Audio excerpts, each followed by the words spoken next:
All right, welcome back. So today's first speaker is Zhenqi Wang from Michigan State University, and she'll tell us about global smooth rigidity for toral automorphisms. At first, I will introduce some background. So any integer matrices with determinant 1, so defines an automorphism on the torus. We say that this automorphism is hyperbolic if A has no eigenvalues on the unit circle. So otherwise, we say that this automorphism is partial hyperbolic. A diffeomorphism is called hyperbolic if there exists a decomposition of this tangent bundle. So now we have two invariant distributions, ES and EU. So usually we call ES the stable distribution.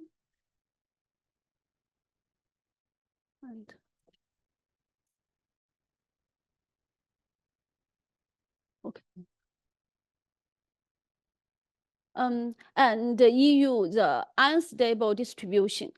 So simply speaking, the DF is contracting on the stable distribution and the DF expanding on the unstable distribution.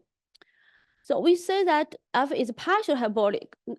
That is, so we decompose the tangent bundle into 3 invariant distributions. And still on ES is contracting, EU expanding on EC. Usually it increases at most polynomially. So we can think that there is no expanding or strict expanding or contracting on this EC. Now we have this structure stability. Now we call this the local version if A is hyperbolic. So any diffeomorphism F on the torus, which is sufficiently C1 close to this automorphism, it is also hyperbolic and it's topologically conjugate to this automorphism.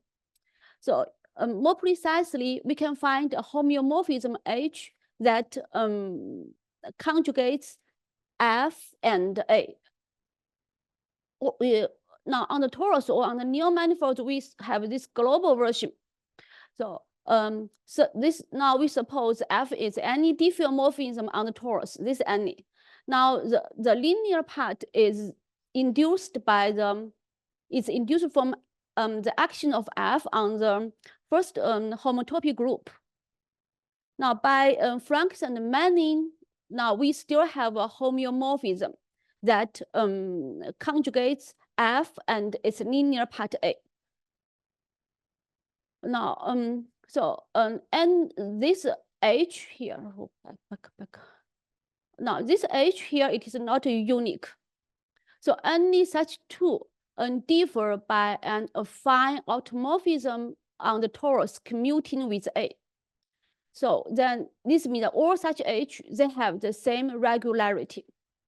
Of course, if we require that H is sufficiently close to identity, then this H is unique. We know that H is always biholder, but it is not C1. This is quite different with the higher rank rigidity. Now, if this diffeomorphism, so it defines a Z action. If we have a Z2 action on the torus, then if we can show the existence of H, then usually this H is smooth. Now, so the rigidity program in this rank 1 hyperbolic dynamics aims to establish a strong form of equivalence. So we want to show that H is C1, or and then if H is C1, then we want to show that H is smooth. But we need to assume the vanishing of some obstructions. These obstructions are typically associated with periodic orbits, including their periods or eigendata of periodic points. So Now we look at some necessary conditions for C1 conjugacy. So in other words, if H is C1, now we see what condition will satisfy. Now first is the same periodic data. Now we suppose P is a periodic point of F with period N. Then HP, it maps P to a periodic point of this automorphism with the same period N. Now, so we can so from this conjugacy equation, we can see that H also conjugates Fn and An. Since H is C1, then we can differentiate at this point P.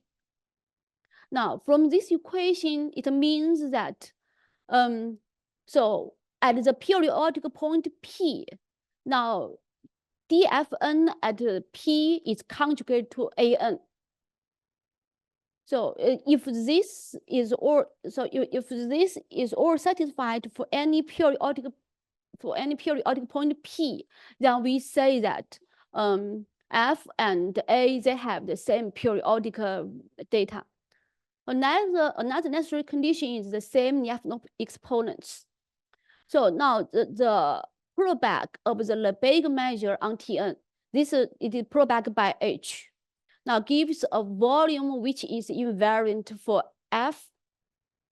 Now if H is C1, then Lyapunov exponents of F with respect to this volume are the same, have the same Lyapunov exponents as A. So if this is satisfied, then we say that F and A have the same periodic, have the same Lyapunov exponents. Now, so we have this natural questions. The first questions, so are this C1 invariant sufficient for H to be C1?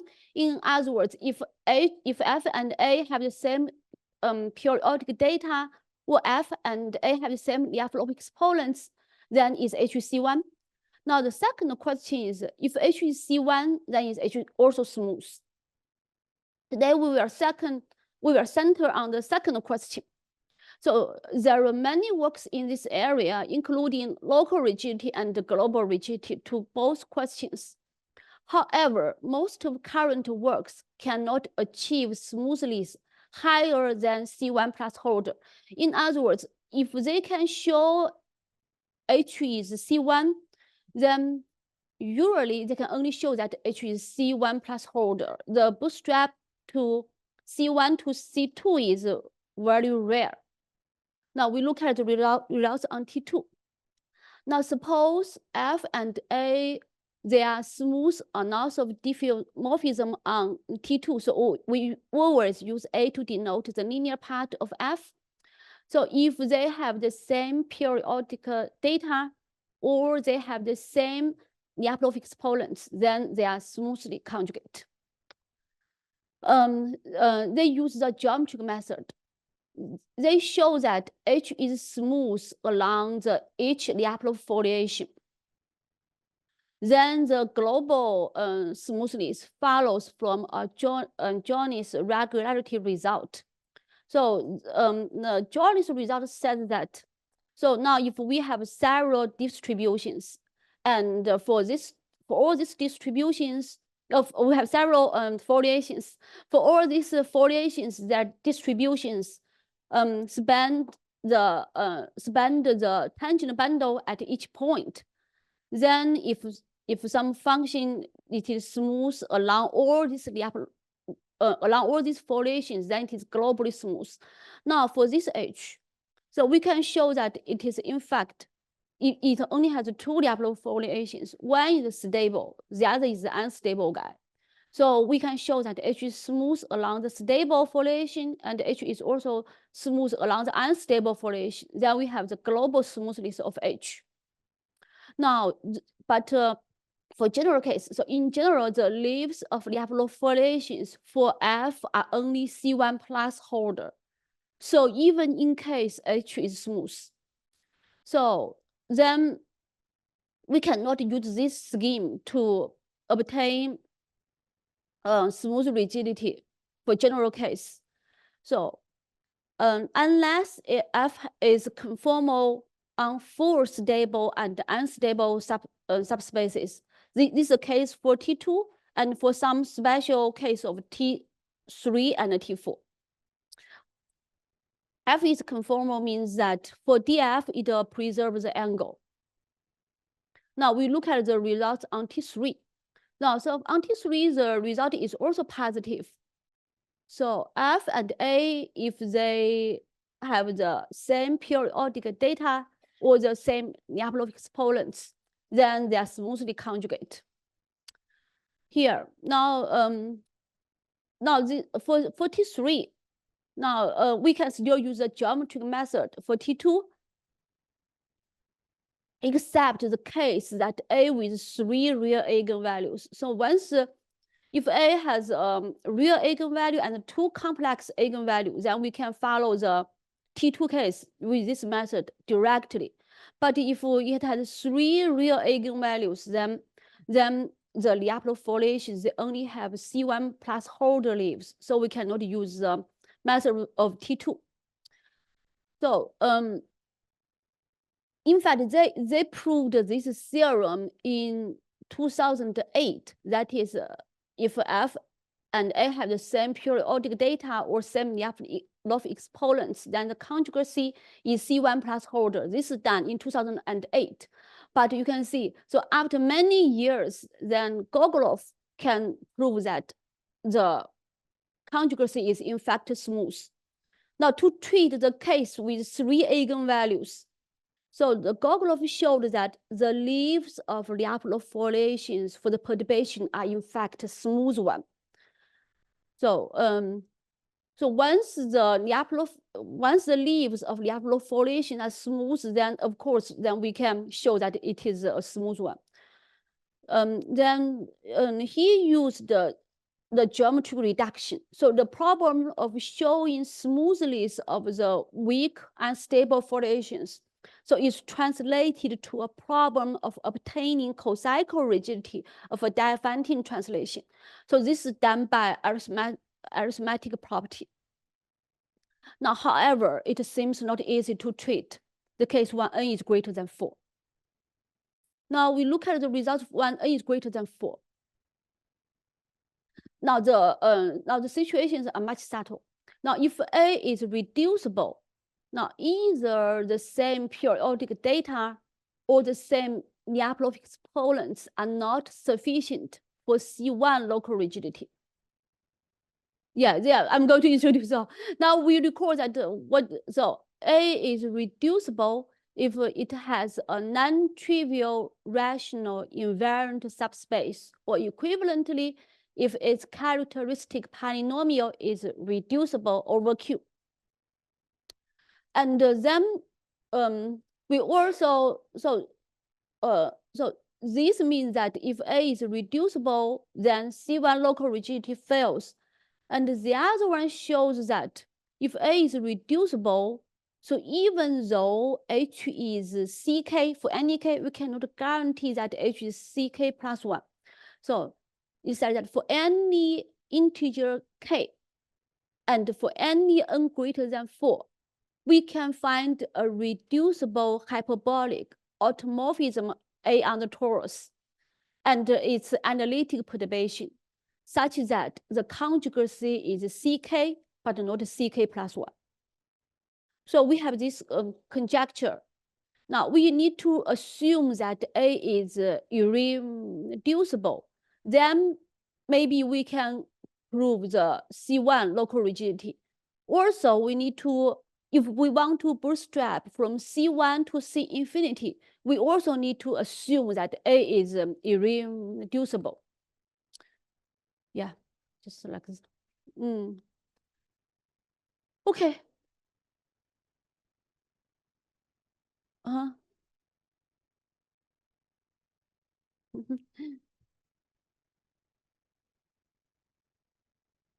Now, for this result, so we look at this result. So if A is irreducible, now such that the following conditions are satisfied. Now, first, F has smooth center foliations. Second, F is C1 close to A, volume preserving. So this is a local version. And we also assume that H is biholder. I want to emphasize that here, if F has a smooth central foliation, it means that now A is partial hyperbolic. So once A is partial hyperbolic, we don't know if such H exists. Now, so we need to assume that such H exists and it is biholder. Now, in this case, so F is smoothly conjugate to A. So now their method is the normal form method. So it works through central foliations with isometric structure. To apply the normal form method, it requires that the neutral foliation has sufficiently high smoothness. Then it means that it cannot be applied to treat hyperbolic actions. Okay, so now we want to talk about the general result, bootstrap from C1 to C infinity. Now, suppose A is weakly irreducible, hyperbolic. So I don't want to explain the meaning of weakly irreducible. I just want to say that it is weaker than irreducible. I will give examples later. Now, then we can find a constant L. This L usually is very large, and this L is dependent on A, such that if F is a smooth diffeomorphism, F is CL close to A.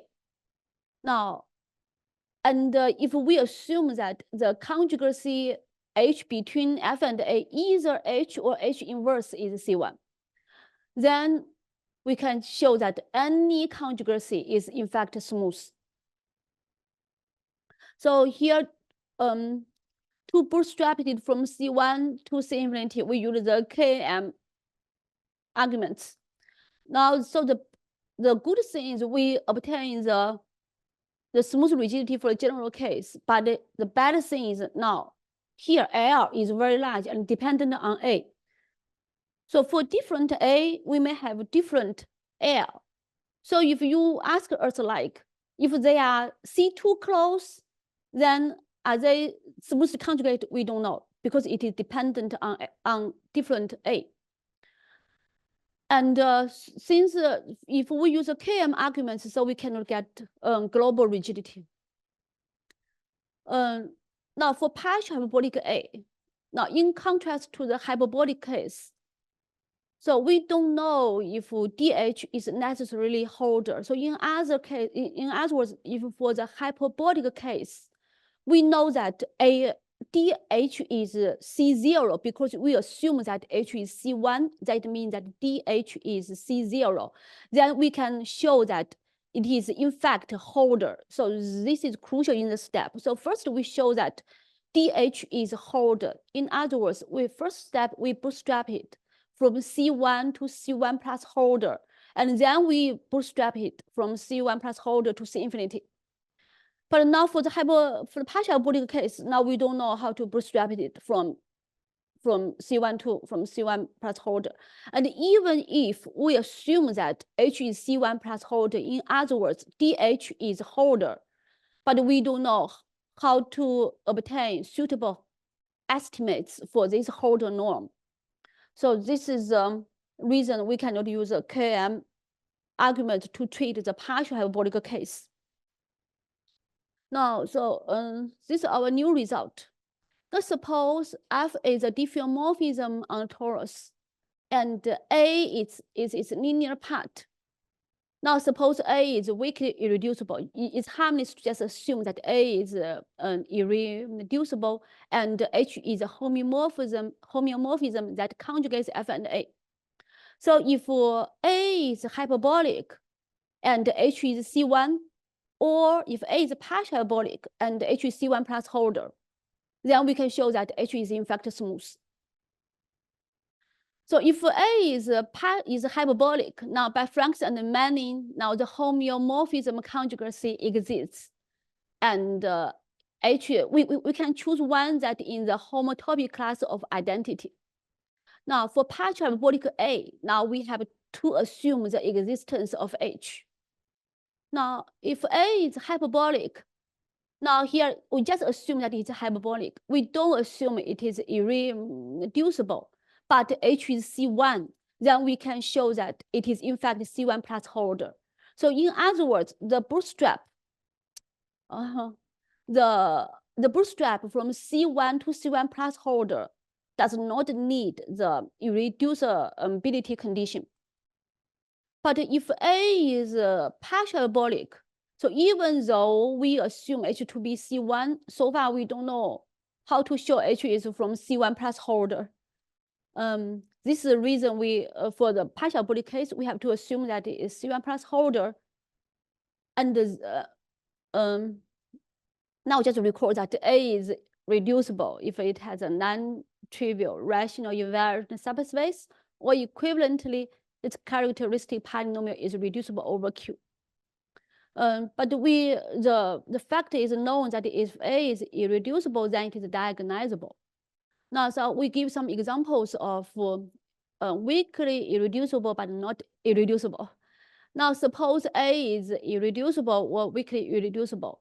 Now, the first guy is also weakly irreducible, and the second guy is also weakly irreducible. Now, for the first guy, it is obviously is not irreducible. It has the only invariant subspace.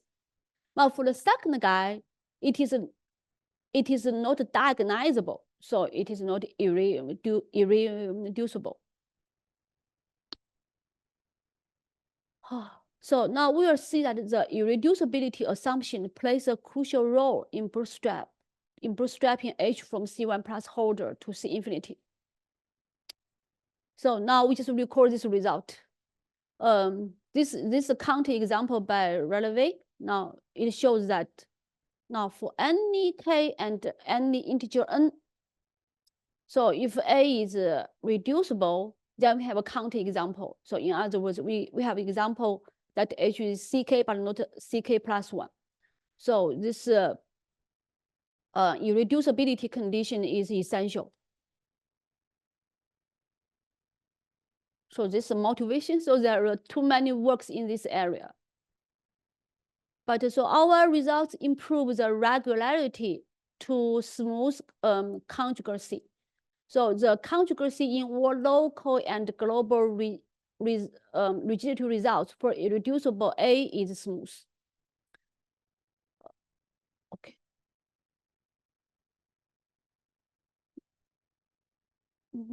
Yes, now I want to introduce some background and our method. Now H be a diffeomorphism, and we have a homomorphism that conjugates F and A. So any two such conjugates differ by an affine automorphism commuting with A. So H is not unique. We need to choose someone, and hence have the same regularity. If H is C1, if close to identity, then H is unique. Yes, I think I mentioned this already. So if hyperbolic, then this H automatically exists. And the global case, the existence is guaranteed by Franks and Manning. Yeah, if for partial hyperbolic, we need to assume the existence of H. Now the proof. Now, so we can assume that F 0 is a fixed point for both F and A, and also it's a fixed point for H. Now H is in the homotopy class of identity. Then we can lift F and H from torus to the universal cover Rn. So we can write it in this form.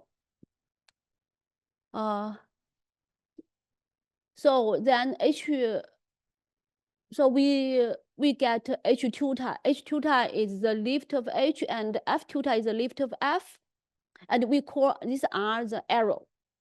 And so H and R, they are Cn periodic functions. In other words, these two functions, they can descend to functions on the torus. So since I lift, so the lifts also satisfy the conjugacy equation. Now we plug in and we rewrite it. So we get this equation.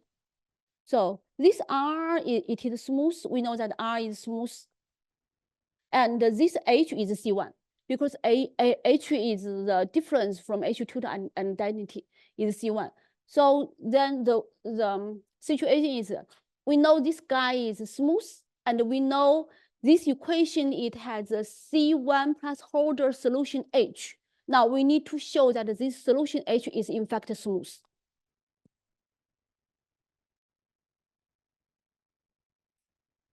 So now this equation, so we know that it is a twisted cohomological equation. The twist is from the A part, the A composition with H, and it is over the perturbation F. The twist is from A. A is in front of H. Yeah, A. This. Now, so now we can decompose this equation into the following forms. Now, for example, if A is diagonalizable with real eigenvalues, I just want to make this equation simple. A is diagonalizable with all real eigenvalues, then we can decompose it into the form like this. This is one-dimensional, they are functions, the coordinate function. And what is R? R is the eigenvalue of A, and R is a twist. So R eigenvalue of A, so all these are functions on R. Now, so the action rigidity problem is reduced to the study of the twist cohomological equation. Now we want to study the twisted cohomological equation. Now, for the general twisted cohomological equation, now R is smooth and then H is holder. This lambda is some real or complex number, whatever is fine.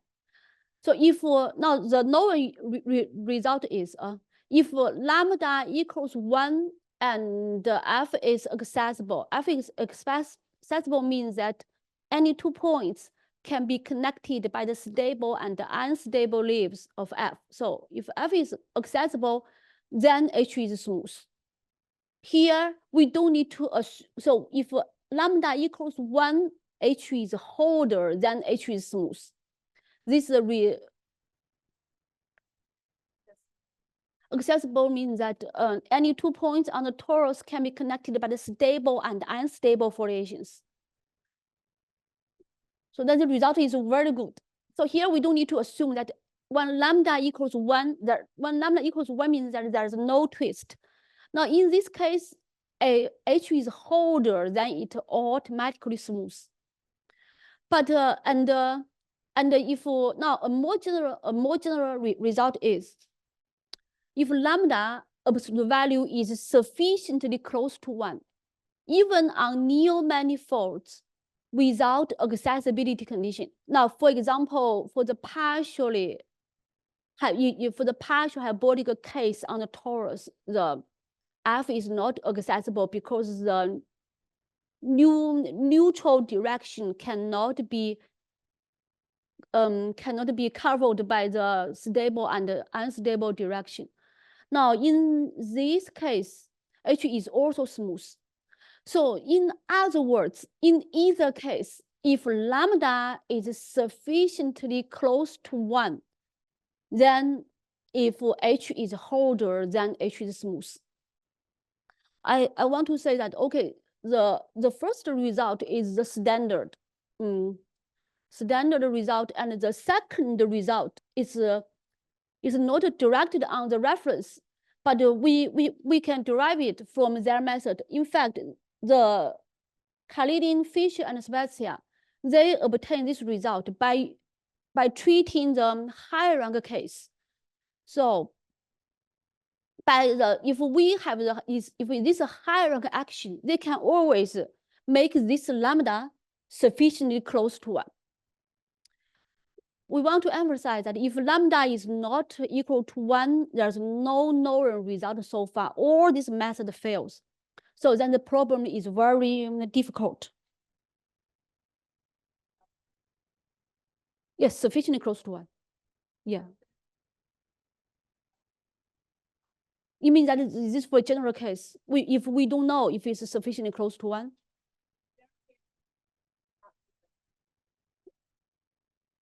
Yeah, for general case, even on the torus, no known results. For any case, no known results. Okay, now then I want to talk about the study of the twisted equation of A.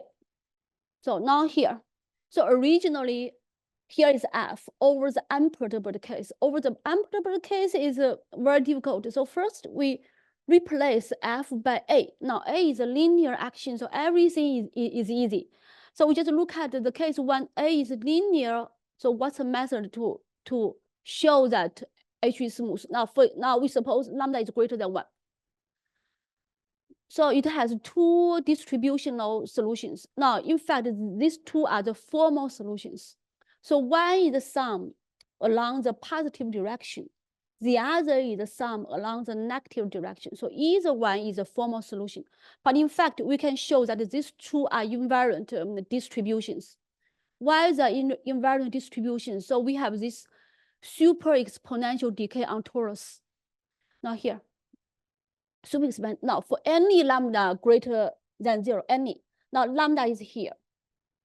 Lambda is here. This is the decay speed of this correlation.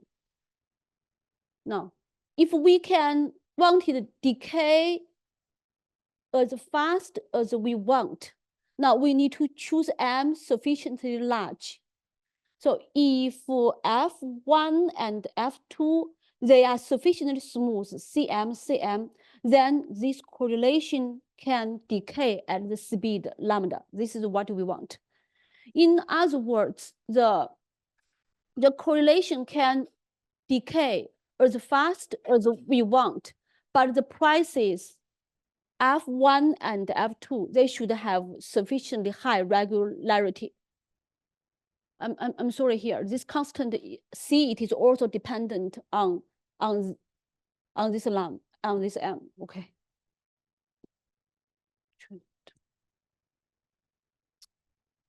Okay, so by using since this super exponential property, then we can show that these two guys, they are invariant distributions.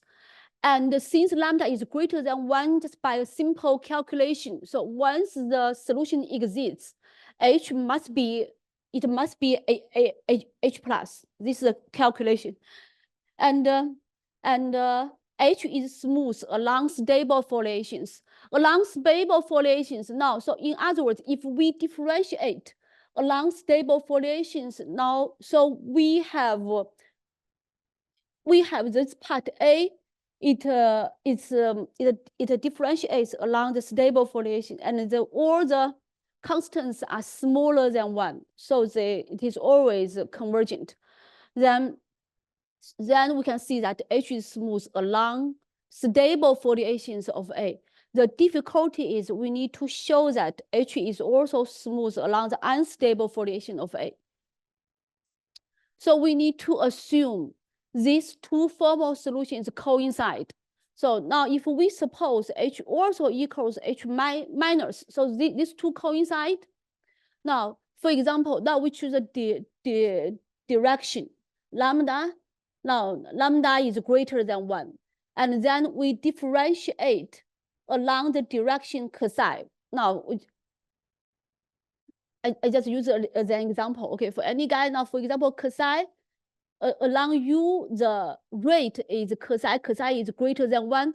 Now, if we differentiate along the negative direction, so if we differentiated M times, so we should have this psi NM. This part appears, so we write it in this way.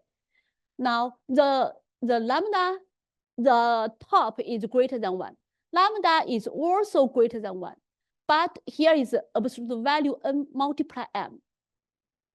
Then, and then we see that, so even though psi is smaller than lambda, but if we differentiate it sufficiently many times, so M is sufficiently large, then the sum is convergent. Then H is also smooth along the unstable foliations. So now then once H H is already smooth along the stable formation. Now we show that it is also smooth along the unstable formation, then it is globally smooth. Then the analysis relies on the first is super exponential decay of mixing. Here why we need this super exponential decay, as I said, this guy convergent obviously because lambda is greater than 1. To show that, of course, this guy is divergent, but we can use this super exponential mixing to show that this guy is a distribution. So this is where we use the super exponential mixing to show that H inverse is well defined as a distribution. And then we need to assume that H plus equals H inverse.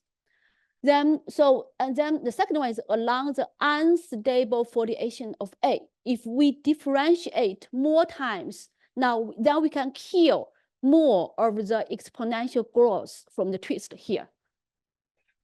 If ME equals 1, of course, it's divergent. But when FE is sufficiently large such that this part can beat the top, then it is convergent. Now we replace A by F to see what's the problem. Now still we have these two formal solutions. Okay, now of course this guy it is also convergent. This guy is convergent and it is a continuous one. But now we have a problem with this guy. So first we need to show that this guy is well defined. Still we want to use the tool of super exponential decay, but we note that F is only C1 conjugate to A. For this perturbation, we don't know anything. We don't know if it has any mixing. Its mixing is inherited from A by H. But now in this case, since it is only C1, of course, if we assume that H is smooth, then of course F has a super exponential decay, but here is only C1 conjugate to A. In this case, we only have exponential decay at a particular rate, which is much slower than the increasing speed of lambda. This is the first difficulty. Okay, but it's clear that H is smooth along the stable foliation of F, because once we differentiate along the stable foliation of F, it is contracting. So we don't have difficulty to show that all the derivatives are conjugated, are convergent again. So now next we see that now we assume that H inverse is well defined, and we assume that H plus equals H inverse. Now we see that now we still have a problem. So H is not differentiable along the unstable foliation of F. We will see that differentiating more times does not help the convergence, we can see. Now suppose still we need to suppose for some direction mu, suppose. Now the rate is almost psi is smaller than lambda. Now we still differentiated once. If we differentiated once, then we can see that, okay, this part, DUFN, this part is almost like psi n. Now this part is lambda n, so we cannot beat this lambda as we showed previously. If we differentiate only once, it's not enough. We need to differentiate many times. But now we just rewrite it DUFN. Now DUFN is the product of these guys. This is by the product rule. This is easy to see along the orbit of X. Along the orbit of X, so it always contains this term. Okay, now it always contains one term. Now if we differentiate it more by the product rule, now if we differentiate this part, then it is very good. Then we can have some like a converging part again. But now if every time we only differentiate at this part, only differentiate at this part, by product rule, that does not create any good part anymore.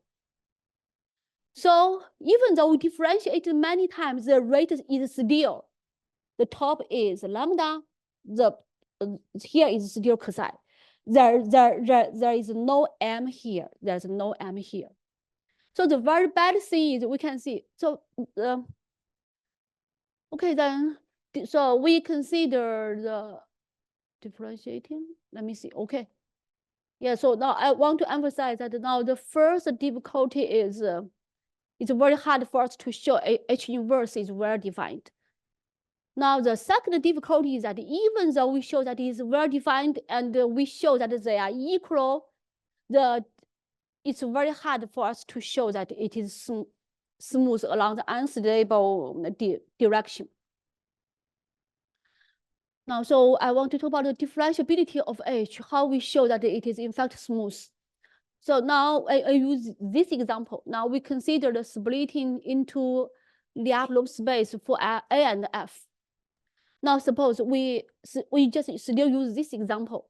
Lambda is greater than cosine greater than 1. And then the unstable foliation, it decomposes into two parts. This is for A, for the linear part. So one is the eigenspace to lambda, the other is eigenspace to cosine. It's harmless to assume that cosine is one-dimensional or lambda is one-dimensional.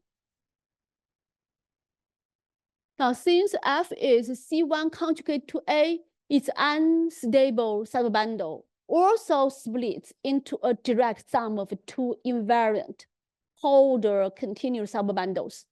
So the top is a decomposition for A. This one is a decomposition for F. Since they are C1 conjugate, so also the Lyapunov exponent, the Lyapunov subspace corresponds to cosine and lambda, exactly the same value. And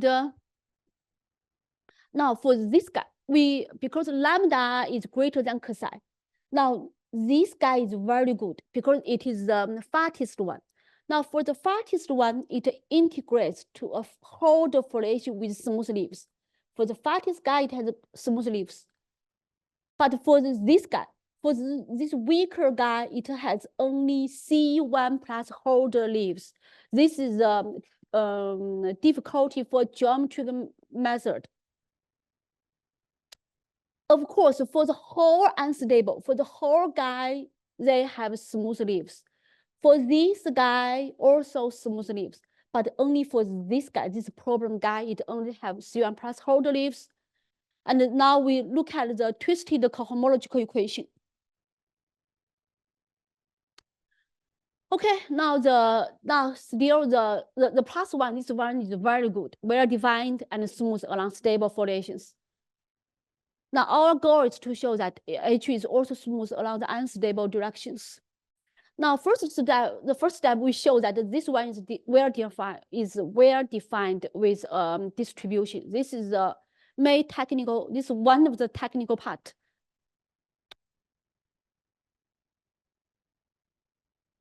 Yes, we don't have super exponential decay, but we can show that this is distribution and well defined. Now step two.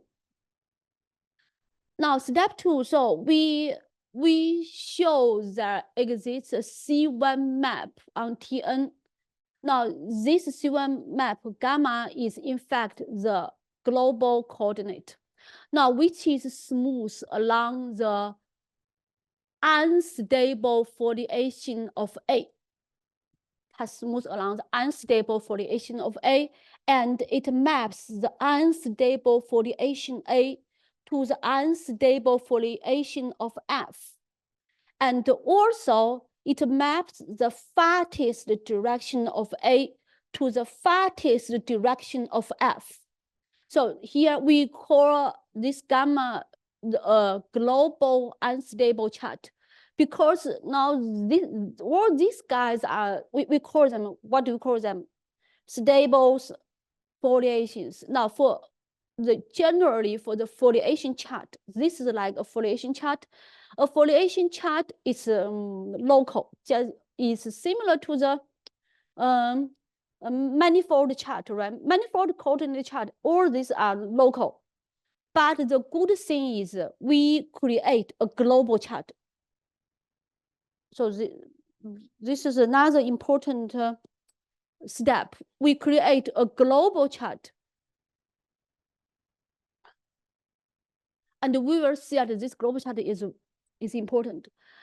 Okay, so since we have a global chart, now we want to show that for any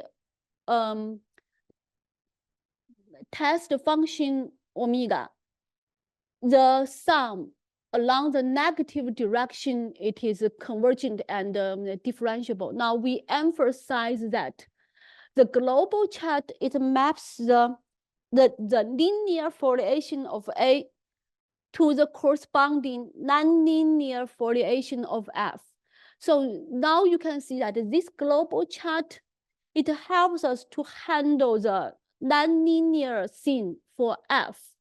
Now this derivative along lambda, along WU, all these are linear foliations. I emphasize that all these are linear foliations. So we can do this because that we have this global chart to show the smoothness of H inverse.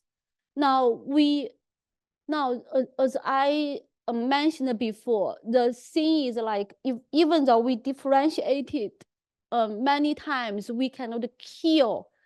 We have no way to kill the twist. Now to kill the twist, you can see we differentiate first along the fattest guy, and then we can differentiate along any unstable direction.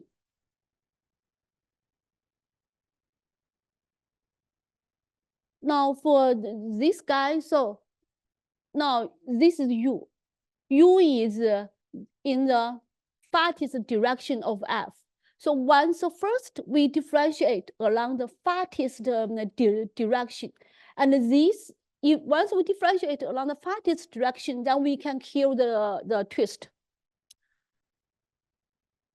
So this is the idea. So then it is a distribution, or the increasing twist part is balanced by the differentiation along F.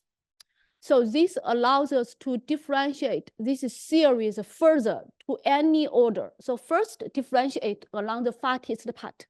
Then we can differentiate along any direction inside the unstable direction. And then we can control for all such derivatives. Here it's safe for us to use the exponential mixing because the twist is killed in the first step, differentiation. But now here does not mean that we obtain the smoothness along the unstable directions, because in the first step here or there, we differentiate along the fattest direction at first. So we need to kill this part. Now, so you can see the next statement, then we kill the direction along the fattest guy at the beginning. This one allows us to differentiate along any unstable direction. But the price is now, at first, omega is holder. Now it goes to CR. How we kill the fattest guy here, we note that the along the fattest direction is diaphantim. Now the well-known fact about the direction along the diaphantim direction. So for any this function, if its average is 0 for any omega, and any omega here, if its average is 0, then if this direction is diaphantim, then it has a solution. Assuming that it's diaphantim, then you don't get it, or you do. Yeah, we show that it's diaphantim.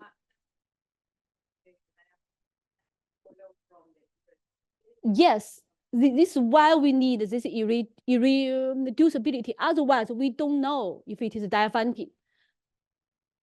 Okay, and then Okay. So in other words, now we want to show this guy, since the derivative it always have average 0, then of course we can create for this omega. Now we can create a lambda part here, and then we can move it to this part, and then once we move it to this part, in other words, we have the derivative along fastest direction at first, then this guy is convergent, and we can get an estimates. So this is where the Diophantine condition plays the crucial role, and also the global chart plays a crucial role. So if we don't have a global chart, we only have local chart, we cannot do the recovery thing, because even though this guy is locally defined, probably this guy is globally defined. We can only cover this by this global chart. Okay, so then the global chart plays a crucial role. Okay, now here is CR. Why we jump from Holder to CR, because for the Diophantine solution, we know that if we want to control the estimates, this guy is by some large Sobolev norm of omega. So we jump from CR. This R is large. So we need to reduce the regularity of omega. This is still a technical part. Now we reduce it from Holder norm. Now why do we do this reduction? Because now we use the elliptic regularity theorem for distribution. So the global list of H now follows from the elliptic regularity result. This is a foliation version. So if any derivative of a distribution of any order along stable and unstable foliations belong to the dual space of the set of the Holder functions. This is why we reduce the estimate here. Then the distribution is in fact a smooth function. Okay, that's okay.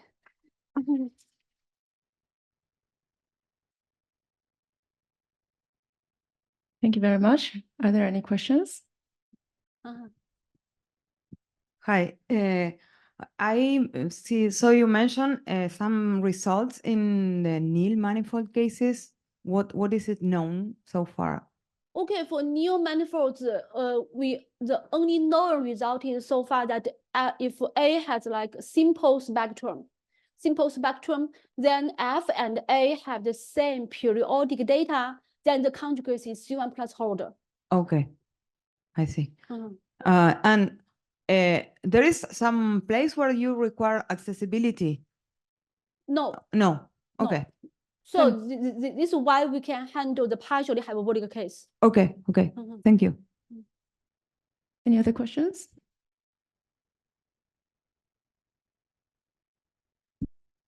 Could you say about when you have this global chart, if there's like kind of situations where you can expect that sort of thing? Okay. Well, thank you. So while the global chart, let me see where the global chart. Yeah, I think that the local chart is easy to understand. Yeah, construct local, just like on the manifold, you have a local coordinate. This is local. Now this takes some effort to construct this global chart. Why we need this global chart? Okay, now suppose we only have a local chart. This estimate is fine. If we only have local chart, we just assume that omega is locally supported. This step is fine. Now let me think. That the intuition is like, if you know that locally some guy is differentiable in a Sobolev norm, in Sobolev case, but you don't know if it is globally smooth. If you only differentiate many times locally, only in this small neighborhood, for example, you differentiate many times only along the x direction, or locally you differentiate along x direction smooth, but you have x and y two directions. You have no way to claim that it is a smooth function, right? you need to differentiate x and y. If you smooth along x and smooth along y, then it is globally smooth. But you just locally, you only differentiate along x, you cannot show that this is this is a smooth function. In fact, you use a global property. For example, you differentiate along a Diophantine condition globally. Then you only differentiate along one direction, but it is globally smooth. This is a trick.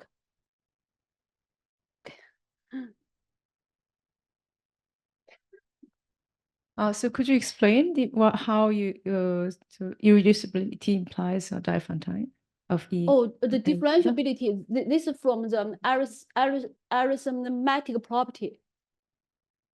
So irreducibility means that it has no any invariant subspace, no integer points. Any invariant subspace, no integer points. For this lambda, it has no integer points inside. Then it has the Diophantine property. Okay, this is given by irreducibility.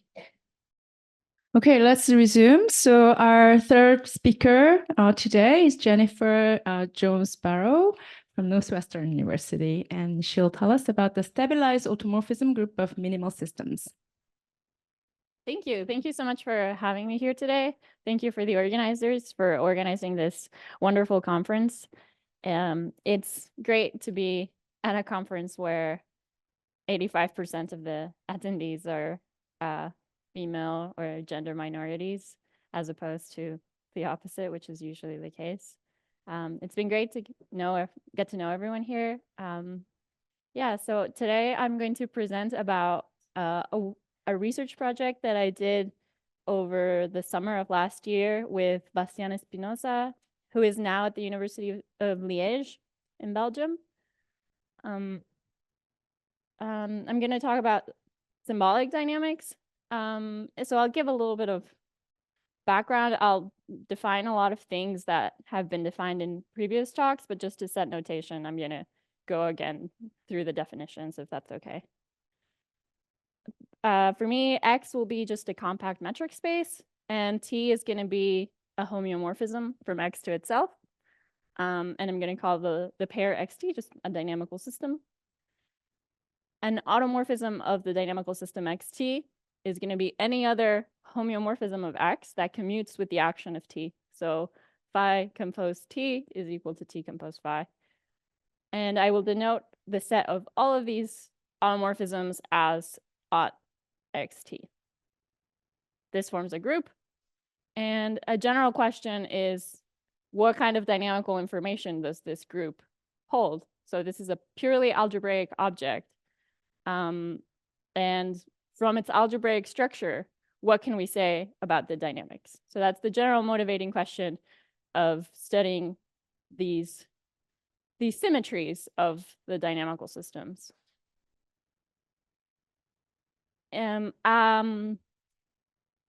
One area where this is studied a lot is, like I said, symbolic dynamics. And symbolic dynamics, we start with bi-infinite sequences on n symbols. And we have the shift map. So we take our bi-infinite sequence and shift it one space to the left, and that's going to be our action.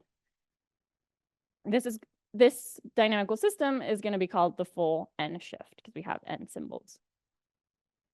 There's a metric associated to the system, so we want bi-infinite sequences that agree at a large chunk in the center to be really close.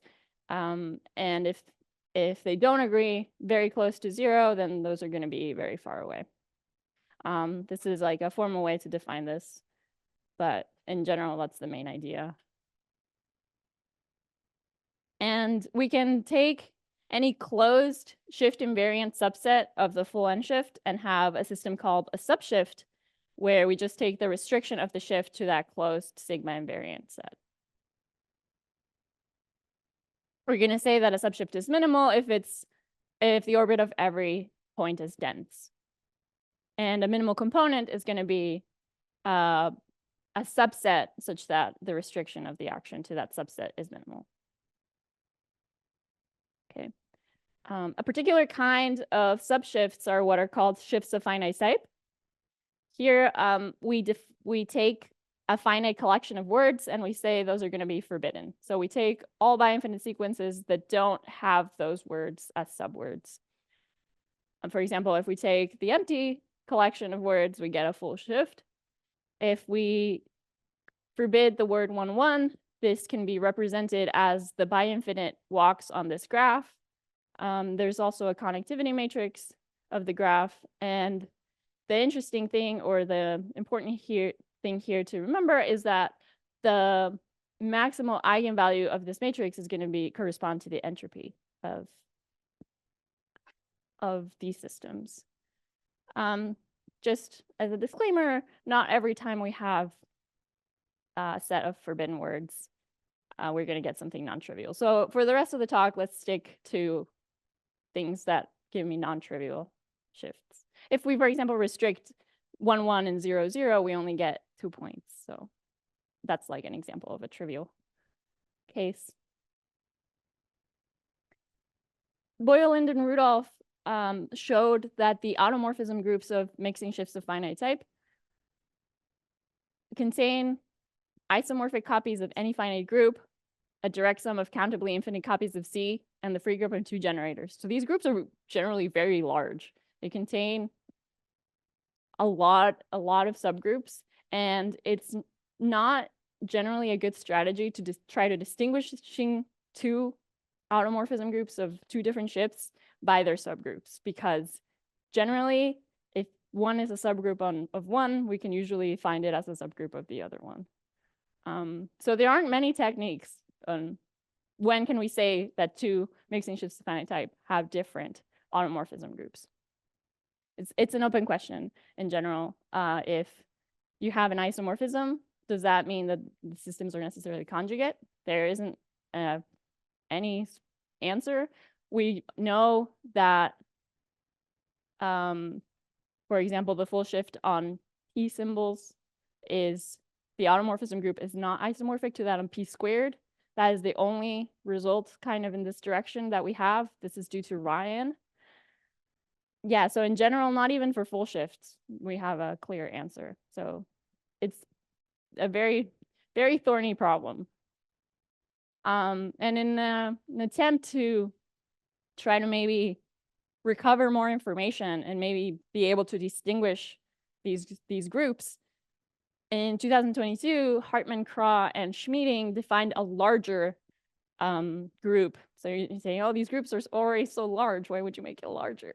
But maybe the idea is that maybe making it larger recovers more information, and maybe we can say more.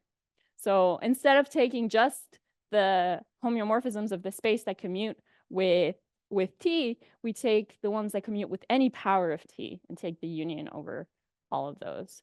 This was what they called the stabilized automorphism group. And in their original paper, they had some preliminary results, which Schmieding later improved to show that 2 mixing shifts of finite type have isomorphic stabilized automorphism group, then their entropies are rationally related, sorry. So the quotient of the topological entropy has to be irrational, which is already much, much more that can be said for the non-stabilized case. As was mentioned in some previous talks, we can compute the entropy also by counting the number of allowable words. This is called the complexity function. So for any n, if we count the number of allowable words of length n, and take the exponential growth of that quantity, this also gives us the entropy. And so what about if on the opposite side of the spectrum, so mixing shifts of finite type are known to have a lot of allowable words. They're all positive entropy. So what happens when we look at a completely different setting and say, okay, we're going to restrict the system so much that that maybe we're able to say more there. And there are 2 independent papers, but one by Cyr and Craw and another one by Donoso, Durand, Mas, and Petit, where they showed that if you have non-superlinear complexity, so you satisfy, your complexity function satisfies this inequality, then your automorphism group is virtually Z. That means that you only have, when you take a quotient by the shift, you get a finite group. So as opposed to the mixing shifts to finite type case where you had all finite groups, counted copies of C in there, free groups on any number of generators that you want. This case is very restrictive. You're virtually Z. And this can also be extended to a class of systems called finite topological rank. And for the case of Sturmians, Hartman-Kron meeting showed that the same thing applies for the stabilized setting. Only for the case of Sturmians, I would like to add. So only when the complexity function is equal to n plus 1. That's the definition of a Sturmian. So we kind of have this as a summary. Mixing shifts of finite type in the not stabilized setting. There's a lot of open questions. We really don't know. We really can't say very much about these groups. But for the stabilized setting, it really encodes a lot of dynamical information. And this was shown by Schmieding in his result. In the low complexity case, this is kind of completely characterized. We know it's a very nice group, very small, kind of. It's mostly just Z. It has maybe some other torsion elements, but mostly just Z. And this is where my research with Bastian takes place. So it was known for Sturmians. So what can we say in the case of the stabilized automorphism group for low complexity systems?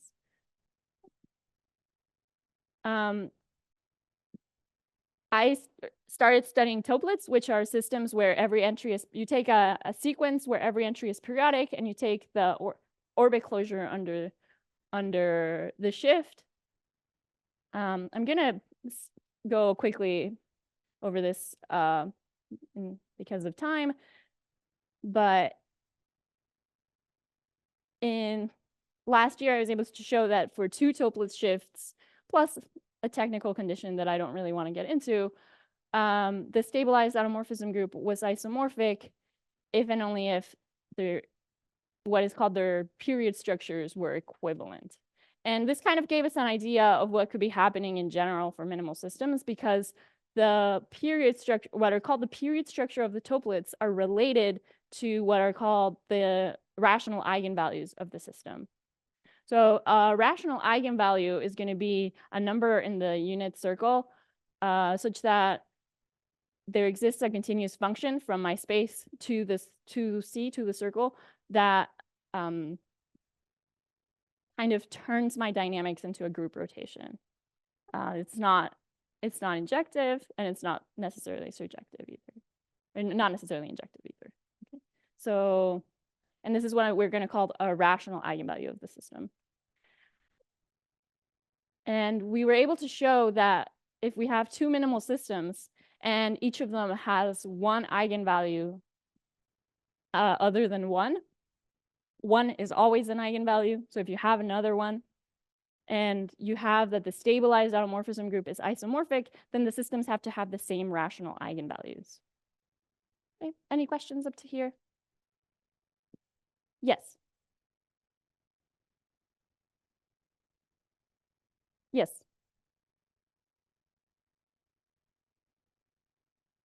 Not necessarily the same. It means that the p-adic valuations are the same. So, so the prime numbers that appear here, to all prime powers of a number that appear here have to appear in the other period structure. Yeah. So maybe for those who know a little bit more about toplet shifts, this is another way of saying that their maximal equicontinuous factor is the same. So toplets have odometers as their maximal equicontinuous factor. This is just saying that if their stabilized automorphism group is the same, then they have the same odometer as its maximal equicontinuous factor. Yeah. Yeah. So tuplets, you take a bi-infinite sequence, which every entry is periodic. So for example, the basic example of a tuplets would be if we have our entries of a bi-infinite sequence and they're all empty. And we decide that we're going to fill every other entry with a 0. And then of the spaces that I have left, I'm going to fill every other entry with a 1. Of the entries that I have left, I'm going to fill every other with a 0, and then every other with a 1. And this gives me a bi-infinite sequence where every entry is periodic, but the sequence is not periodic itself. And then I take the orbit closure under the shift of such a sequence. That gives me a minimal subshift called the tuplets. What is the what? Just the shift. Yeah, just the normal left shift. Yeah. I'm not really going to talk about tuplet shifts, so you can forget about this. This was just a preliminary result to show like where we got the inspiration to why maybe it was worth looking at the eigenvalues. Yes.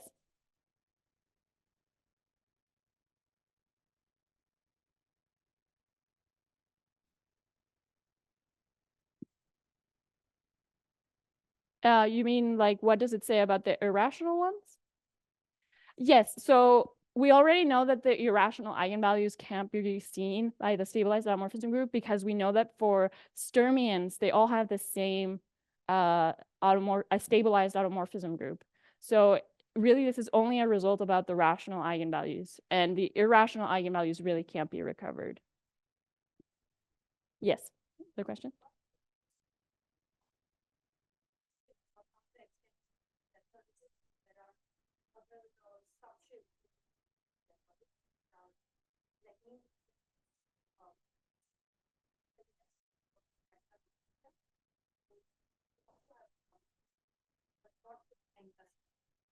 Yes, so yeah, so sorry, the question is if I can have the same result for other low complexity systems?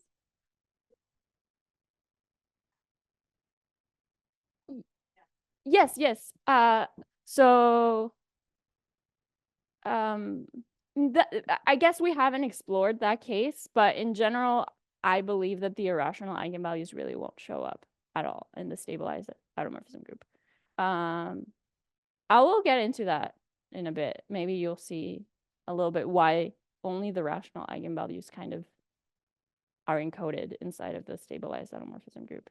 But yeah, I think we haven't really studied what happens on the other case other than Sturmians about the irrational eigenvalues, but I do believe that the techniques and just what is seen by the stabilized automorphism group doesn't really say anything about those. I don't have a concrete example other than Sturmians. Yeah.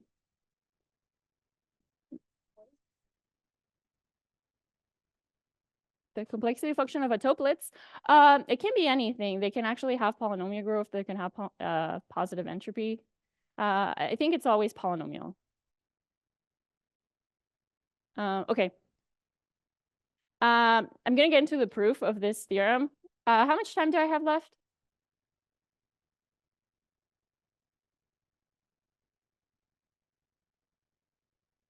Yeah. So 12 minutes. Okay, so I'm halfway through. Okay. Yeah, so to get into the proof of this theorem, the first thing to notice is that a power of the original transformation is going to be minimal only when that power has no relation to the rational eigenvalues. So I guess this is kind of like a motivation of why the irrational eigenvalues don't play a role, is that when you only get kind of like interesting dynamics or new dynamics when this power t to the m hits something that is a rational eigenvalue. At least for minimal systems, yeah. And when you do raise to a power that corresponds to a rational eigenvalue, so when you raise to an m such that 1 over m is a rational eigenvalue, then you're no longer minimal. Because so you have this map that maps, let's say this is your space X. It maps X to a circle rotation. And because it's minimal, the image has to be only finitely many points. So let's say we had m points on the circle on the image. Then when we raise our transformation to the power t to the m, this suddenly becomes invariant, like under each. So when you raise that rotation by the amount you're rotating by, it becomes, all the points become fixed. So what this is saying is that when you raise the transformation to that power, we're going to get our space dividing into m different subsets that are going to be fixed by t to the m. Okay. And we can then say, okay, on each one of these these are going to be closed and open subsets. On each one of these, I can restrict the action of t to the m and see that as its own dynamical system. And I can pick an automorphism of that system and say, okay, I'm going to act on that little space by that automorphism. And I can do the same on all of these little sections. So I can glue m copies of the automorphism group. Let's call this x sub 0, this little space. This is going to be t of x sub 0, t squared of x sub 0, etc. So I can actually glue m copies of the automorphism group of x sub 0, t to the m, into the automorphism group of the whole space. Right? So I just, because each one of these is invariant under the action of t to the m, I can just pick how I'm going to act there by each one of these. And they're all conjugate because the original t action defines a conjugacy between them. So so I have this injective map. On the other hand, each automorphism has to preserve minimal components. And these are all going to be minimal components. So I can define another surjective map into the symmetric group on m symbols, corresponding to any automorphism, how it's going to be permuting those minimal components that are defined by the action into this, by the map into the circle that gives me the rational eigenvalue. So I get this short exact sequence, and we can actually show that this splits. And so this shows that when you have a rational eigenvalue come up as a power, so if 1 over m is a rational eigenvalue and I'm looking at the action of t to the m, my automorphism group of xt to the m is going to be a semi-direct product between this m copies of the smaller space and a symmetric group. And the thing we looked at, or the thing we used to recover the rational eigenvalues, was actually the appearance of the symmetric group, and this being a semi-direct product.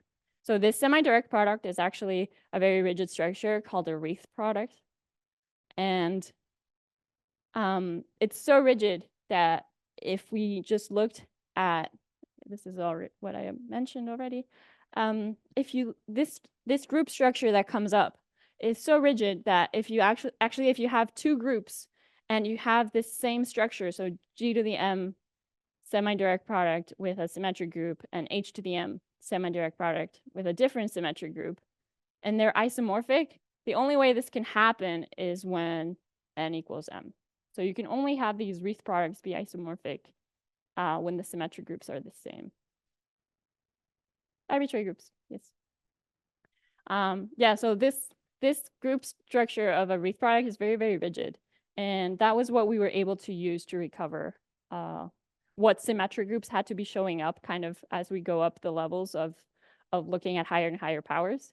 And that's how we, more or less, how we recover the information. I'm being very vague, but. Yes, these are permutations. Yeah, the action on the symmetric group on this is by permutation of the components. Yeah, so using this theorem, we're able to really pin down what symmetric groups are showing up. And that's how we were able to show that if there is an isomorphism between two stabilized automorphism groups, then the eigenvalues had to be the same, because we showed that exactly the same symmetric groups had to be appearing. Very hand-wavy explanation, but that's more or less the idea. As a corollary of the original result on Toeplitz, we removed this condition that I mentioned. There was a technical condition, we removed it, and now there are no hypotheses on what the Toeplitz should be. This condition of having at least one rational eigenvalue other than one really bothered us, because it didn't cover, for example, Sturmians. Like this is kind of where we started, the motivation of this project, and why didn't our theorem include Sturmians at least? So we were, okay, now let's restrict more to something that does include Sturmians, and maybe we can even say more things in that case. So we changed this hypothesis from each having at least one rational eigenvalue other than one to subshifts of non-superlinear complexity, and in general, this can be extended to finite topological rank, and also a little bit further. But let's stick to the case of non-superlinear complexity for this talk. Yeah.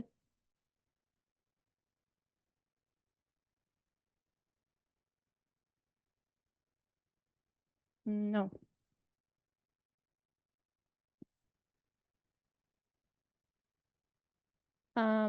Yeah, so in the case of non-superlinear complexity or systems of finite topological rank, we have the same result. If the stabilized automorphism group is isomorphic, then the systems had to have the same rational eigenvalues. And this was done because in this case, we can say even more when the power is not related to the eigenvalues. So if you have some power t to the m that gives you a minimal system, then you have the same result as Donoso-Duran-Maspetit, where the automorphism group quotiented by the action of t to the m is still going to be virtually z. And this constant that shows up is the same constant that showed up in the case for the not stabilized setting.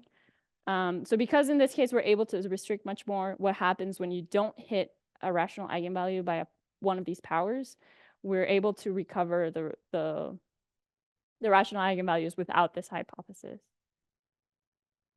Yeah.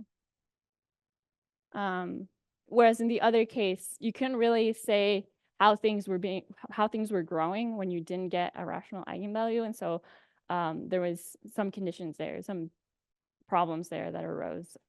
But this case, being able to have a lot more control over what's happening on the different powers was really the key to removing this condition.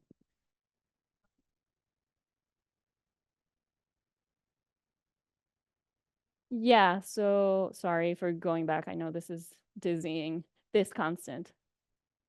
Yeah.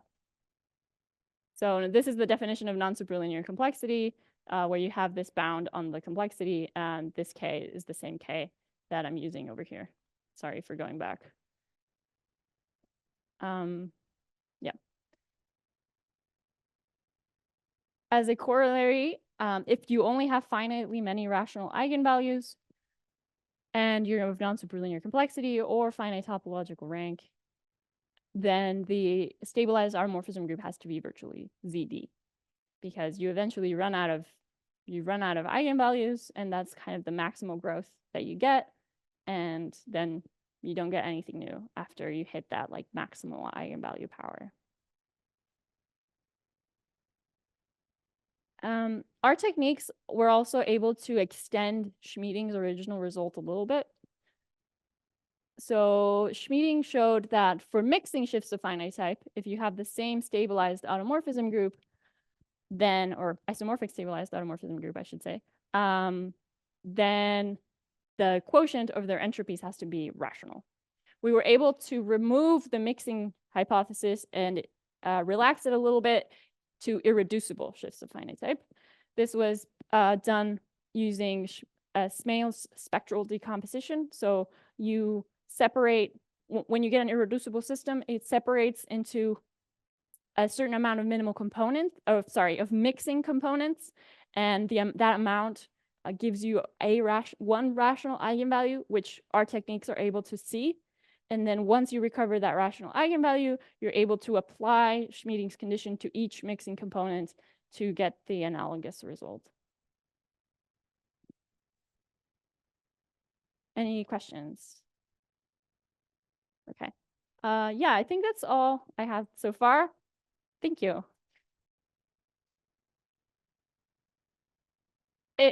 If you want me to go back and explain something with more detail, I felt like I was running out of time, so I rushed through some things. So yeah, if there's something that maybe wasn't clear, I can go back and explain. Thank you very much. Questions?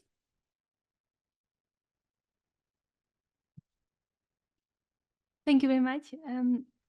So what about superlinear complexity? Do you have conjectures there? Should it be the same if it's, say, polynomial? Yeah, so there are some results. I can't name them like off the top of my head. There are some results of stretched exponential growth and I don't know about polynomial growth.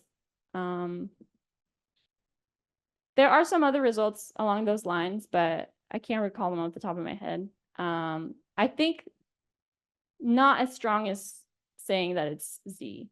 Yeah, yeah. Other questions? So I don't know if this makes sense, but can we say similar? Can we say similar questions about flows, for example, suspensions of flows of SFT? Or... Yeah, so at least the first result that I mentioned never assumed the system was a shift. So this was for any minimal system. So as long as you have minimal systems that have rational eigenvalues, the theorem will apply. Yeah, the second result does use that they're subshifts. Yeah. Thank you. Further questions?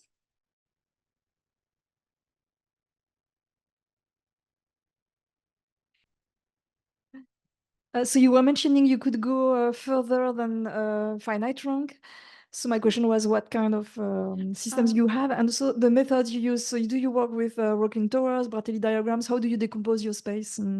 Sorry, I didn't understand. And then how do you work? What tools do you use for this subshifts? Do you use Berthé visions, rocking towers, SIDX representations? And we used the techniques that Donoso-Durand-Mas and Petit used. So looking at what are called the word escaped.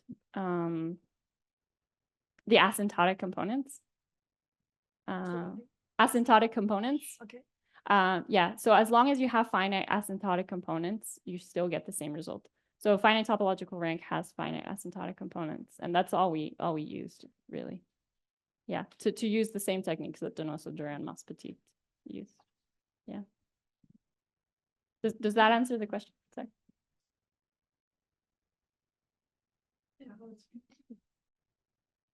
Do you know if there's do you know if there's anything about multidimensional results? Yes, that's a great question, actually. We think the same thing applies for CD shifts. Kind of the same thing should work exactly the same. Like there really is no restriction to extending this to ZD shifts. Currently, I'm in the very beginning of trying to say something about residually finite group actions, and maybe try to get some results there. I really don't know if this would apply, but for CD shifts, yes, this should extend very, very directly, the same techniques. Great, thank you. And I was wondering, can you, the last part with the Smale decomposition, can you just explain again? It was a bit fast. how you adapt for the when you have this. Yes. Yeah, okay. So when you have an irreducible subshift, this male decomposition tells you that you're gonna separate into a certain amount of mixing components. And that amount of mixing components, let's say M, it's gonna tell you that 1 over M is gonna be a rational eigenvalue. So we first use our techniques to recover that rational eigenvalue. And then we use Schmieding's result to say what the entropy of each mixing component has to be to get this result. Yeah. Thank you. Any further questions? Okay, so let's thank the speaker again. All right, so our final speaker is Valérie Berthé from Université Paris-Sud and CNRS, and she'll tell us about equidistribution, modular finite groups and shifts. Okay, thank you. So I would like to thank the organizers for this wonderful conference, and I really enjoyed all the talks, and I was really I really enjoyed the quality of all the talks you all gave. So my work is about equidistribution modulo finite groups and shifts. So it will be mostly in symbolic dynamical systems, and it's a joint work with Hermann Goulet-Wellet, Carl Friedrich Nieberg-Broda, Dominique Perrin, and Carl Peterson. So as an introduction, I will start with something totally classical in dynamics. I will take the most simple dynamical system, translation mode 1, rotation translation mode 1. And then we know from the theory of equidistribution that the time spent by some point, any starting point x under this dynamical system, the time spent in some given interval corresponds to the length of the interval. So if you come from dynamical systems, it's a Birkhoff sum, it's a Ergodic theorem. If you come from discrepancy number theory, it's just some information about equidistribution. So that's perfectly well known if alpha is irrational. But then the question I will ask is to see what happened in terms of equidistribution if we do not just consider equidistribution mode 1, but equidistribution, residual equidistribution, to use the term you use, Sun-E, in your lecture. So what happens when we look at things modulo groups? So let's start with modulo M.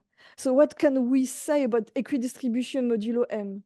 So if I want to rephrase this problem, it's a way to do that is to look at the number of times you hit an interval, this cardinality of indices I between 0 and n, such that I alpha fall in an interval. I take the orbit of 0. I can do that by unique ergodicity. It doesn't change much. So let's simplify the setting. I start from the orbit of 0. I want to see how many times I hit this interval.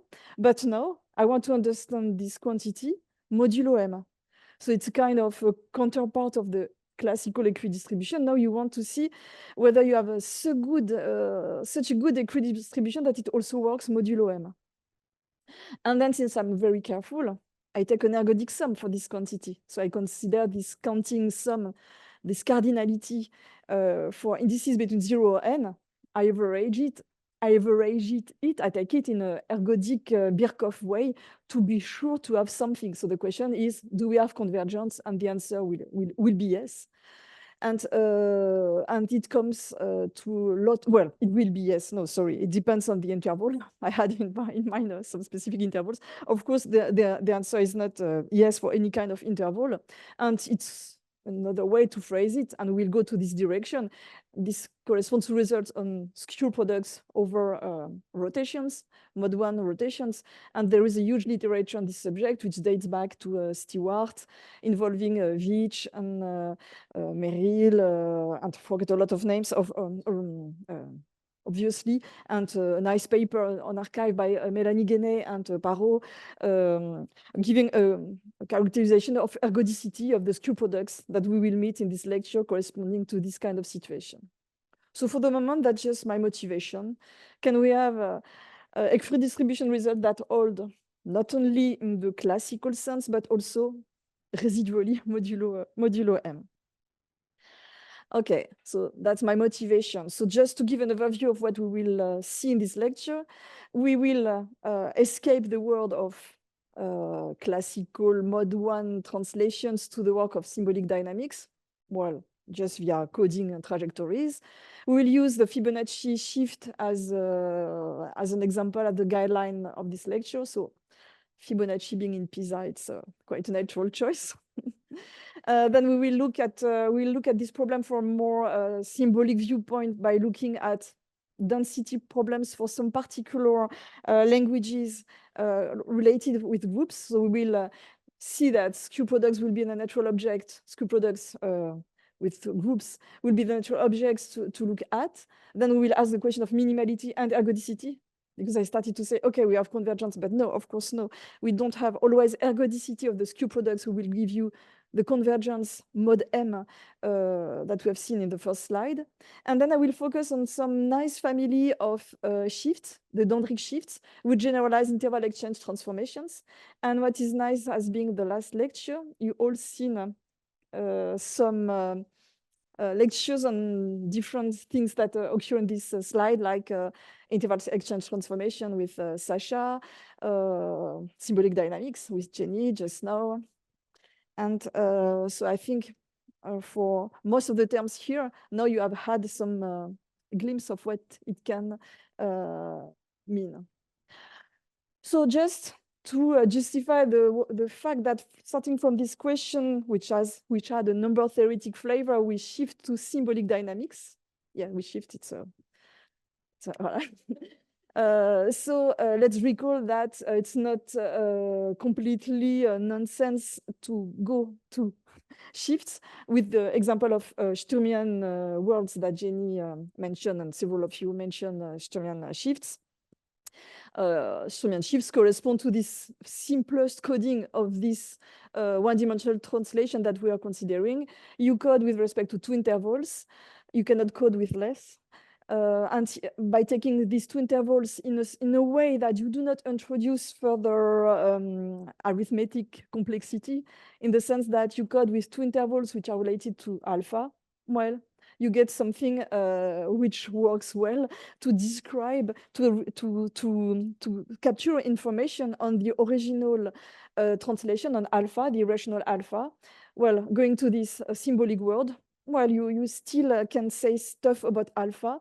And dynamically, what I mean by this, well, we have an isomorphism between both systems, of course, in measure, because we don't have the same topology.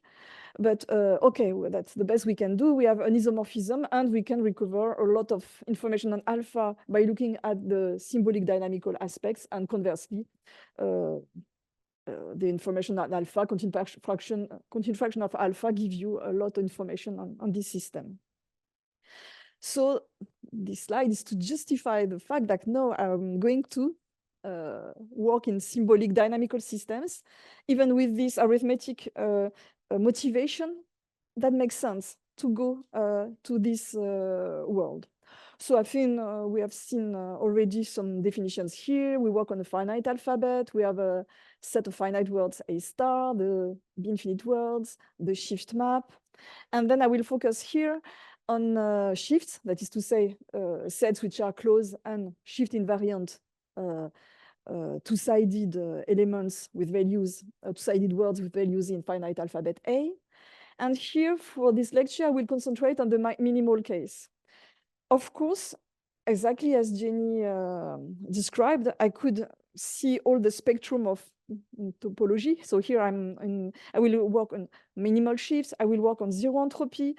But then I could also consider SFTs, subshifts of finite type, and at the end I will say a few words about this. But here I will focus on the minimal case, and I will focus on simple shifts, in the sense that you have seen the factor complexity, you have seen the entropy here.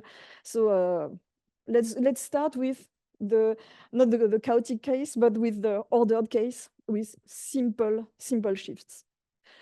So I focus on the minimality property, which says that you don't contain proper subshifts which are not trivial. But what is important here is that every element of a minimal subshift, every infinite two-sided word has the same set of factors. By factors, I mean subwords. I mean this that you've already seen this in lectures. This set of consecutive occurrences of letters that occur in some infinite word. So the language of minimal shift makes sense. It's this set of possible patterns, subwords, factors that you see in any of these of the elements of this shift. So we can describe this minimal subshift via a language, this set of factors. So by factor, I use the combinatorics terminology, so I do not mean onto a map which commutes, blah, blah, but okay. So factors, subwords. And then I will modify the question of the beginning. Now we have shifted to the world of shifts. My question will be the following. Can we have results concerning the equidistribution of the language? But since I had in mind equidistribution, so let's ask the question from language theory viewpoint. Let's take a regular pattern. So what I mean by a regular pattern, something like having an even number of a given letter. So what I will have in mind is to work with languages which will be regular, rational, meaning that they can be recognized by a finite structure, a finite automaton. So I will take languages, patterns which have this regular flavor, which also is arithmetic, like here, having an even number of a given letter. So I take a shift, I have this language, and my question is, how can we define the density of patterns, like having an even number of a given letter? How often do they occur in this language? How can I describe this? So I started with the equidistribution, residual equidistribution mode M for Kronecker sequences. And then now I've modified a little bit the viewpoint. Now from, which is more symbolic, in the sense that I ask this kind of a question. I am giving a shift and I want to measure how often you find patterns, as I call them, particular factors. So this leads me to the notion of density of a regular language, which is the following. So I take a shift. Since I'm mentioning density counting, not only counting density frequency, I need a measure. So I cannot stick to my topological dynamics world. I need to take a measure. So I take a shift with an invariant measure. For the moment, I do not need this shift to be uniquely ergodic. I just consider this shift. Now I consider a rational language. So as I said, some language which can be simply understood, like recognized by a finite machine, a finite automaton. And then for the density of this language, it makes sense to consider this following quantity, which is the mean of the measures of some cylinders that you pick, some measure of elements in your language intersected by the elements of a given size, words of a given size that you pick in your language. And then I count this thing in terms of my invariant probability measure. So I can consider this like a measure of my regular language, like having an even number of a given letter in any factor. So that's something that you can recognize via an automaton. So that's my density that I consider. So I'm given a rational language, which has a priori positive entropy, or it can be what you want, in fact, or any kind of regular language. And then you consider the world through the length of your shift, which will be much more simple, and of this measure. And you want to, in some sense, understand the density of the language through the length of the shift.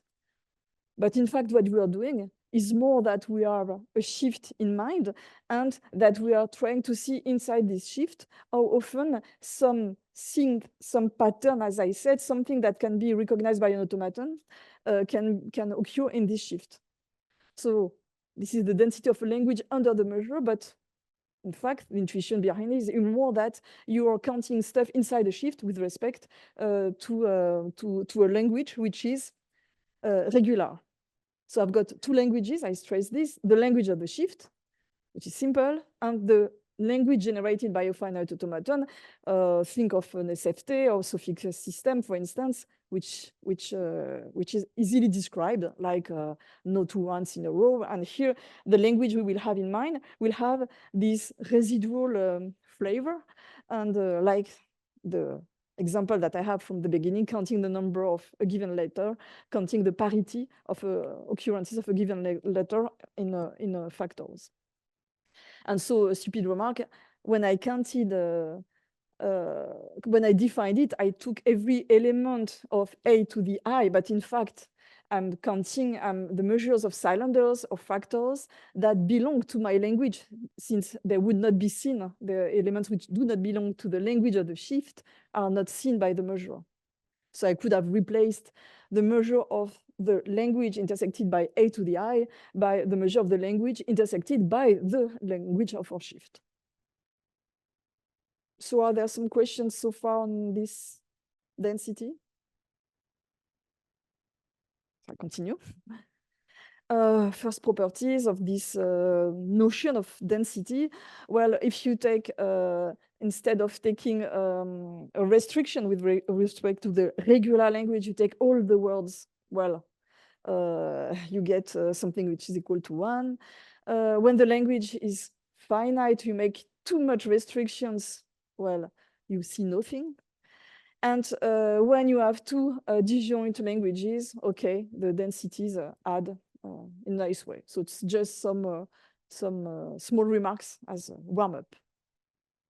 Okay, so we have this notion of, as I say, we have our shift, or favorite shift, which will be the Fibonacci shift soon, and then this language which tries to count stuff.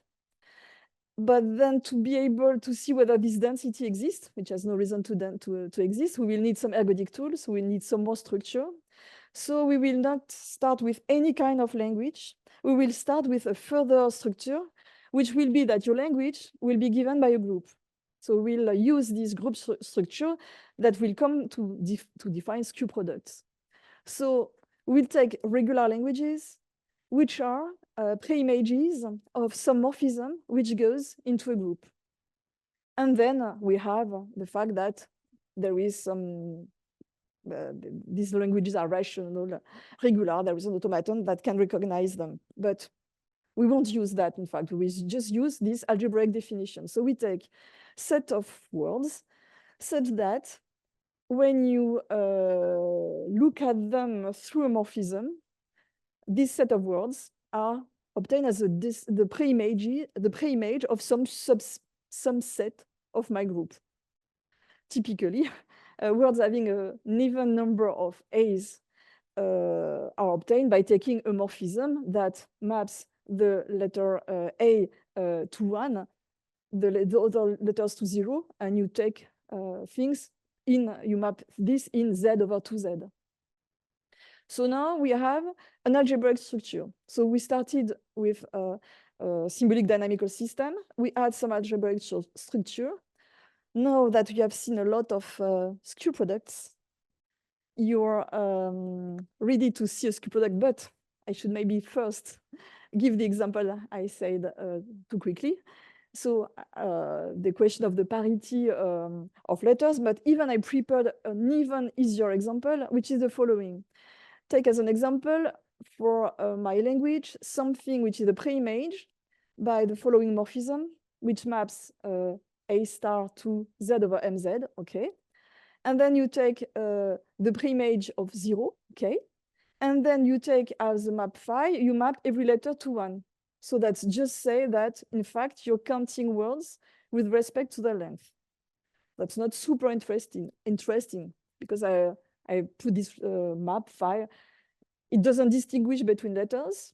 But if you look at this map, the pre-image of 0 via this morphism phi in Z over, which goes onto Z over MZ, you're counting words of a given length, of a length congruent to 0 mod M.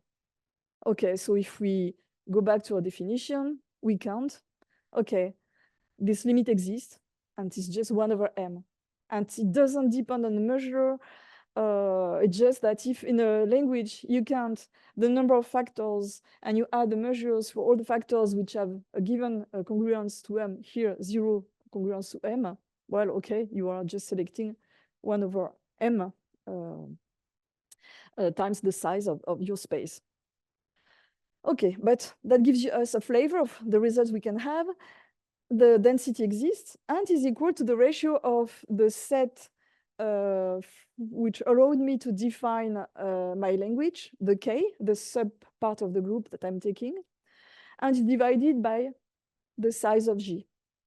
So let's hope that it's something general. It makes sense. It would make sense that if you have such a group language, and if you have nice ergodic properties to be defined, then the density could measure the ratio of what you select, the size of K, with respect to the full group. So this is what will happen. Yeah. Yes. Yeah. But at the same time, you're perfectly right. Since I took one-sided cylinders, you could do it also in a one-sided way. So it doesn't play much role for the moment to have two-sided words or one-sided words. It's a finite set, it's the alphabet. But why symmetric? Just finite words. No, it's a monoid. It's a set of finite words. So we're embedding some more. We have more structure, an algebraic structure via this morphism. We escape the words of monoids, that is to say semigroups. Sorry, I should use the. So we go from semigroups to groups. We enrich the structure of words by this kind of morphism, which goes into a group, and then we have more space. Our ultimate goal, in fact, is to go to stay in monoids, because the ultimate goal of all this story is to be able to put some invariant measure on profinite words. So you have a notion of, so you can extend the word of symbolic dynamics to profinite words. And then we wanted to understand what kind of measure we could put it to understand groups like Schützenberger group on this setting.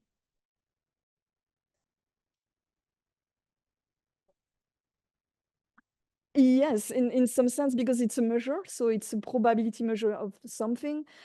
We have similar results for SFTs or even a Bernoulli. If we start with a Bernoulli measure and you count stuff with a Bernoulli measure, we have also these results. So you can see it also as a probabilistic result. Yeah.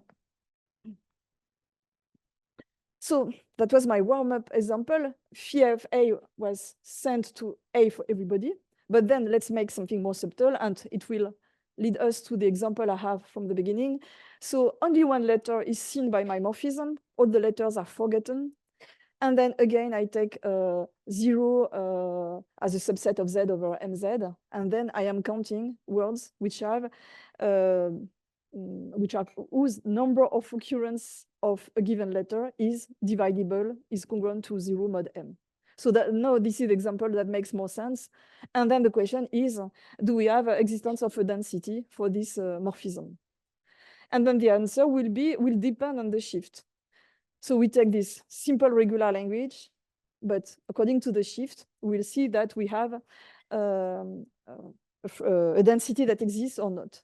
If we come back to the first slide with the literature on skew products of for rotations with respect to finite groups, we know that there are examples which are ergodic, not ergodic, with respect to the properties of alpha, bounded partial quotients or not, and properties of the interval we are considering. So we should not be surprised to see that we won't have a nice result saying for every minimal uniquely ergodic subshift, we will have a density that exists. That will be more difficult. And then I arrived to my favorite shift, the Fibonacci shift.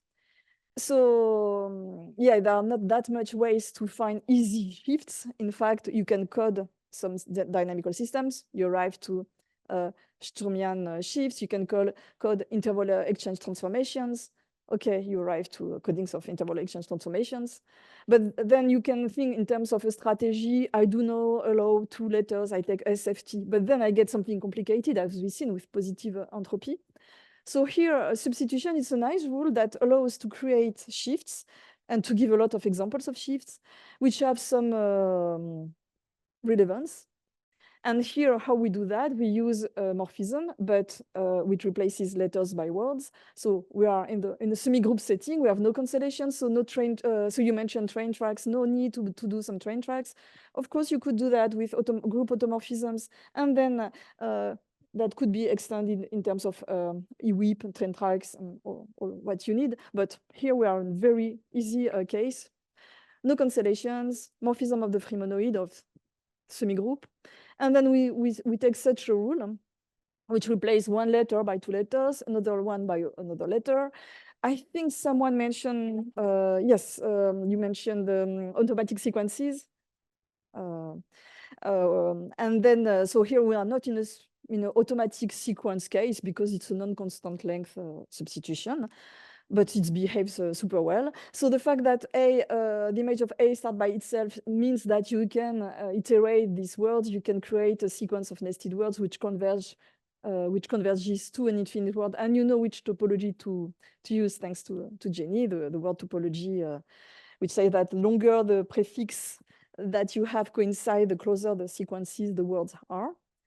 And then you create a set of one-sided words a priori, but you can make it two-sided by taking a square of a substitution. And you have also a nice property which allows you to do it two-sided. Such a shift is primitive, is minimal, is uniquely ergodic. Primitivity is an easy consequence of the fact that you can describe your shift in terms of a matrix, which is primitive. You have Perron-Frobenius. So that's super comfortable. So the matrix will be the following. I consider the image of A, B in column. I Abelianize my map. The image of A contains a A and a B. The image of B contains a A. This matrix is primitive. Its characteristic polynomial, its minimal polynomial characteristic polynomial is this one. You recognize the golden ratio, Fibonacci. And where is hidden Fibonacci? Not only in the golden ratio here, but in the fact that the length, when you iterate when you look at sigma n of A, and when you look at the length of this, well, you recover Fibonacci sequence, you recover the Fibonacci recurrence. Okay, so this is a good shift to work with. Good one because it's a Sturmian one, it's a simple.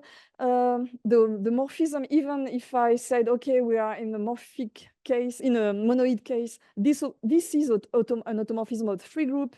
So we'll see that it brings some algebraic structure, and that will be the candidate with whom we will work to test the notion of density. So we saw that first naive or non-naive, first nice morphism was a morphism that allowed to count the number of occurrences of letters and trying to see when this number of occurrences is even or not. So I asked the question now, take the Fibonacci shift, this simple shift that you have seen, and what is the density of the words, the factors that have an even number of a given letter. So we've seen already what was the algebraic setting to count this. And then the question is, does the density exist? So first remark, maybe which explains why we took a Cesaro mean, is that you can, by combinatorics, check that if you don't take this Cesaro mean, this, let's say, ergodic mean, even if the ergodicity is not yet here, but if you don't take this Cesaro mean, then you don't have convergence. So it's not that simple to try to count words that have, to see the density of words having an even number of A's, and to see whether you have a limit. So the Fk for n and the F for n plus 2 is the Fibonacci sequence, the one you know. So for corresponding to length of factors with respect to the Fibonacci sequence, you can see that the limit does not necessarily exist. But once you take a César mean, it will exist, and it will go to 1/2. 1/2, okay, that's the philosophy we had.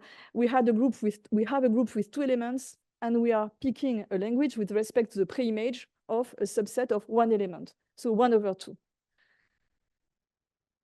Okay, so we have this for the Fibonacci shift. We are happy. And in fact, the theorem will be to prove that, will be to say that the Fibonacci shift will have an ergodic skew product with Z over 2Z, but also with all finite groups. So our aim now is to formalize that.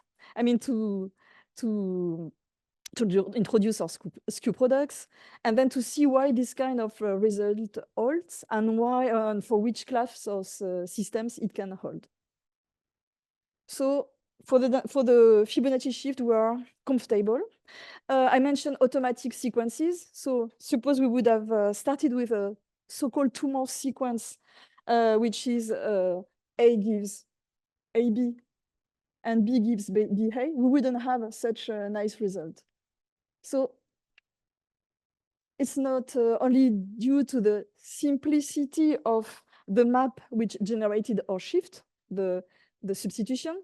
It really has to do with some properties of the matrices, some algebraic properties of the substitution. So it's not, we couldn't have a nice theorem saying, okay, you take finite, you take linear complexity, and then that would give you for the shift, and then that would give you existence of the limit. No, it's more complicated than that. So it really mixes dynamics and some algebraic properties, which makes sense. So since I really mentioned a lot ergodicity, now it's time for me to introduce the dynamical system we want to work with. So remember the setting. We have our shift, a finite group, a morphism, and we will assume this morphism on this group. Then we take a skew product. So now you are familiar with skew products for those who are not before this week, because you've seen them quite often. And you see that it's a natural object. You enrich your dynamics by taking, so I put here on the left my action. Well, usually when I take cocycles with product of matrices that I put on the right, but here it makes more sense to put on the left the action on the group. So my skew product is the following. On the right, you have your shift, okay? And then you act on your group on the left by applying your morphism to the first letter of your two-sided word. So you have your two-sided word. You look at x0, the letter which is at index 0, and then you apply this on your group. And then in terms of measure, so we have our dynamical system. In terms of measure, well, we had an invariant measure a priori on our shift. Then on G, we will take uniform, so we take finite groups. So we take the uniform probability distribution on G, and then we get an invariant measure from the shift and with this uniform probability distribution on this skew product. So we started with the question from equidistribution. We shifted to a viewpoint which was more in terms of language, which was maybe more topological. And then we arrive back to some ergodicity or to some dynamical system, because we have the following. Not yet, sorry. So before having the following, I just continue to the warm-up about the notation and the concept with this skew product, which says that when you apply this skew product, what is this skew product able to produce, to count, to measure? When we apply it, well, on the right coordinate, this is the leading coordinate. This is, you don't do something new. That's a definition of a skew product. So you shift. Okay, nothing happens. What is interesting is that on the left, then you're starting to make some dynamics involving your morphism. Because on the left, what you do, well, you multiply. Well, if the group action is the multiplication as written here, so you first multiply by phi of x0, but since you shift, then you multiply by phi of x1 and so on and so forth. So what this object through this cocycle map is able to measure is phi of a prefix. So now that I've got this skew product, every problem that is demands me to count, to see things through this morphism related to a prefix can be handled via this system. So now, in fact, this system is just another shift in some sense. It's via some topological conjugation. You're still shifting, but now on your group times the shift. Okay, so just to remark, this object is topologically conjugate to a shift. But the important information is that still not yet. I want to arrive to ergodicity, but I prepared too much slides to prepare the ground, which is maybe also nice. So with this example, remember our running example, counting the number of occurrences of a letter, mod 2, with our best candidate here with phi that we will use through all this lecture. Then when we apply this skew product map, what we have on the right, as I said, Sn of x, we shift, but on the left, we are handling what we were trying to count, number of occurrences of a letter mod 2. And then arrive to the important information, which is, okay, and it's not a big exercise. It's completely easy. And in fact, this may be the reverse that we did. We tried to find a nice definition, wanted to express stuff in terms of ergodic sums. Well, the existence of this density comes from the ergodicity of the skew product. So now that's where we are. We started with some question on regular languages. We focused on this algebraic viewpoint, taking languages which are preimages of a group. So we get this group structure. With this group structure, we have this nice setting of skew products. And now we arrive to a dynamical question, which is, when is such a skew product ergodic? And then we can ask also a question of minimality, because we have these are two natural notions. So on one hand, when do we have minimality? On the other hand, when do we have ergodicity? So these are my questions now. Given some shift, given a finite group, given a morphism which is onto, when do we have ergodicity of the skew product? Are there questions so far?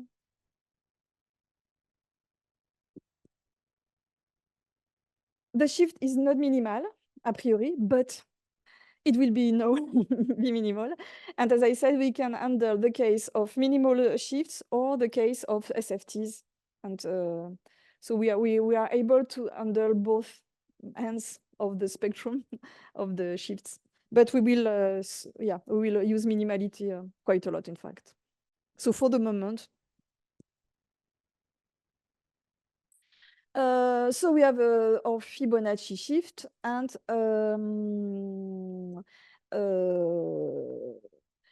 we revisit the theorem we have seen for the Fibonacci shift, saying that to prove the density result, we will have to prove that the Fibonacci shift has minimal and strictly ergodic, minimal and uniquely ergodic skew products with all finite groups. So that's where we want to go now.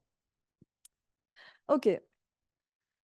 So I give you a theorem summarizing the results we can have, which is the following: a minimal shift, a finite group with our uniform probability measure, an automorphism.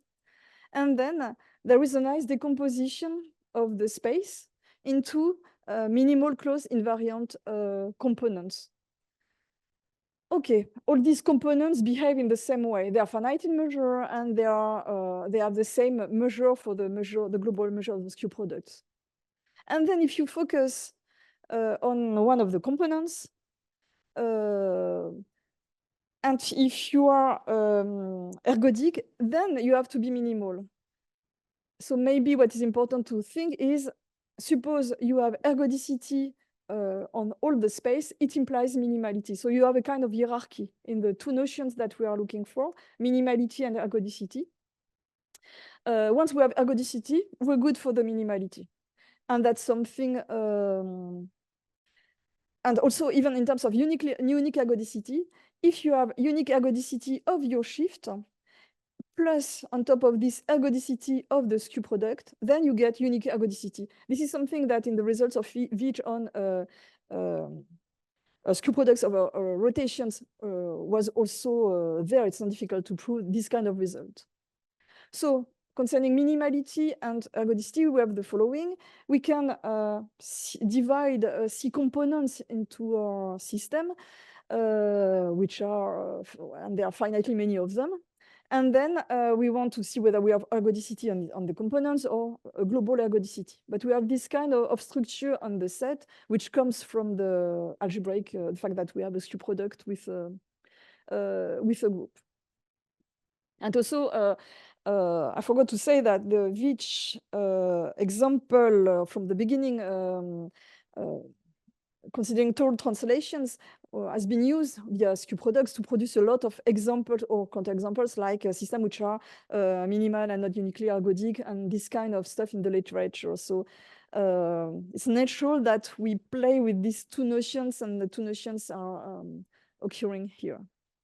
So for minimality here, what I want to stress is that we have some combinatorial tools at our disposal.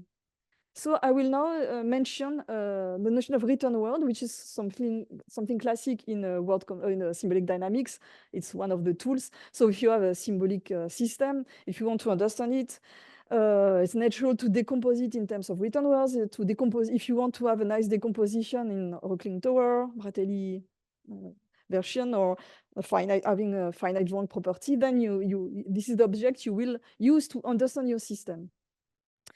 So a return word is just like a return time. You have a word in your language, W. So this is the word which that you see until before the next occurrence of W. So just what I mean by this, a return word to W is the word R, so that RW is in the language.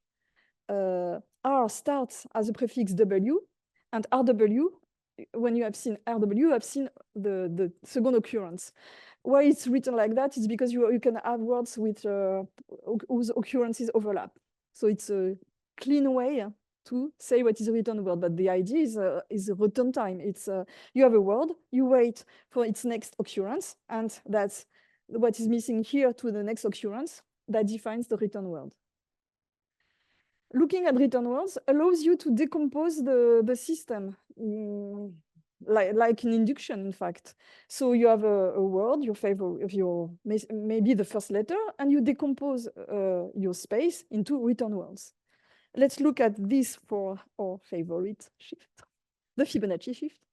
So I took the first letters of my Fibonacci shift, and so I want to see when I see my first letter A.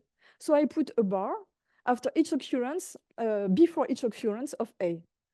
So here A and AB are return words to A. What does it mean? So let's review the definition. So A is a return word to A if AA contains two occurrences of A. It starts with A, it ends with A. This is what we wanted to capture. But with this bar marking, I think it expresses what we mean with the return words. And then for the Fibonacci shift, here we start to have to see something algebraic interesting. It's that the set of return words is has nice properties. It's a basis of the free group. So at the beginning, I stressed on the fact that we were on the monoid and semi-group setting. But then we are reaching something particularly interesting, where if you look at the free group and the free monoid, then these return words not only they have this nice property of having the same cardinality, but also they make basis of three groups. So if you think in terms of decomposition of space, that's super interesting because you get some invertible kind of decomposition. So what I mean by decomposition of space, we have these two written words. You can recode them with two letters, big A, capital B. You get another word, but this word will be again related to the Fibonacci word here. But in general, if you take a Sturmian word and you play the same game, since the language is, since Sturmian shift is minimal, factors occurs with bounded gaps, so the written words are finite in size, so I can play this game. So take any kind of Sturmian word, do the game with the first letter, you will find again two written words. You can code your word with these two written words, and the word that you will obtain is again a Sturmian word. And in fact, what you did is a Fari step in the continued fraction expansion. In fact, you have induced on some interval if you have a vision of the total translation. The new Sturmian word you will have the same continued fraction expansion, -1 for the first digit where you apply the additive continued fraction expansion map. So just to illustrate that with this simple combinatorial view on systems, you are making renormalization behind, you have something deeper than what it looks like. Written words is a strong way to decompose the space. And then we have even this nice information that we have a basis of the free group. And in fact, this is what is the key to yield or ergodic and minimality results. So this property, which is combinatorial topological in nature, will give you some dynamical information. So theorem for the Fibonacci shift, every factor has two written words, and they form a basis of the free group. Okay, that's for Fibonacci, but that could be very particular, so that will hold for Sturmian words. But okay, in life, even if Sturmian words are the best ones, you might need something larger. So that's where we will go with the larger family. But why are we happy with written words with our setting is that, in fact, the fact that the written words generate the group via the morphism phi is a characterization of minimality. So that's a super convenient way to at least have minimality before having ergodicity of our skew product. So we have these written words. So for every factor of the language, if looking at this particular set of words, you apply the morphism phi, and if you're able to generate your group, then you get minimality.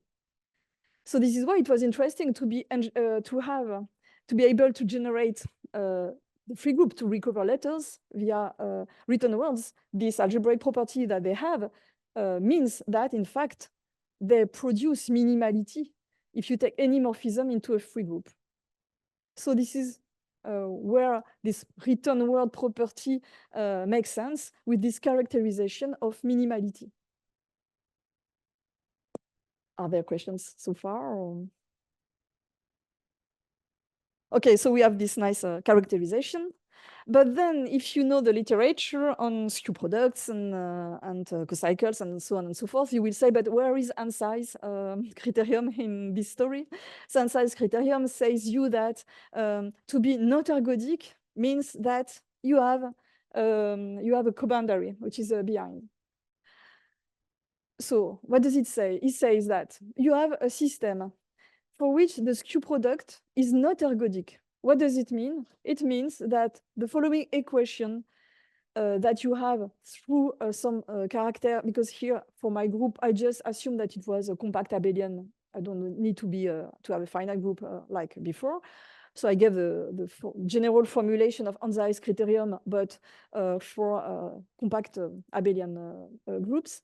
And then, so you could do also, if it's not abelian, you have further generalization, but just to have a setting, we have this nice theorem saying, because I'm mentioning ergodicity from the beginning, but we have some tools. We have Ansai's criterion saying, okay, if you want to prove that something is ergodic or not ergodic, look at this kind of equations and try to see what happens. And this is the viewpoint developed by the literature mentioned from Vich to N.Jones-Baro. So this criterion says the following. So so this is a measure theoretic viewpoint here. The measure plays a role, but then because it's for almost all elements, the measure is hidden here. But for the minimality, you don't have a measure, but you could have something similar. So in our proofs, without entering the details, we had a similar framework. And remember, we are not sure to be minimal, to have a minimal components. So in fact, we understood all our minimal components through Cobor. Yes, I'm completely lost with co-bounding. So, and then we introduced the term co-bounding, of course, because of co-boundary, trying to find a term saying that we want to capture something similar, finding an equation like, so if it's additive, co-boundary f minus something minus f, so you recognize this. So we introduced the notion of co-bounding map, which is a notion which is topological. We deal with minimality and algebraic. And then knowing whether we have minimality amounts to say you have no such solution. So it's a co-boundary equation. So it makes sense with respect to what we are used to do for skew products. And this is to prove that we use return words. This is the way return words entered into the picture. So now I would like to extend the scope of shifts that I can use. So I would like to introduce some family of shifts. And then I will try to be not too technical in the definition. So they are defined combinatorially. We wanted to capture what makes the essence of Stomian shifts in terms of combinatorics, what is nice in Stomian shifts. Okay, so we introduce the notion of extension graph, saying it's a graph for a given word. We want to see what are the right and left extensions of a word in a language in terms of letter extensions. So it's a graph like that. That is to say, you take a word that is hidden in the picture. I look at the alphabet on the right, on the left, and I put an edge if the letter A1 occurs as before the word W, and you have an occurrence of A1, W, B1. So the edges occur when one letter on the left and one letter on the right are such that you see in the language this letter, your word, and another letter. So for any word of the language, you have such a graph. And then we will call a language dendric, a shift dendric, if this graph is a tree. That is to say, acyclic, well, it's undirected and connected. So like this, if you have a kind of Z or something nice.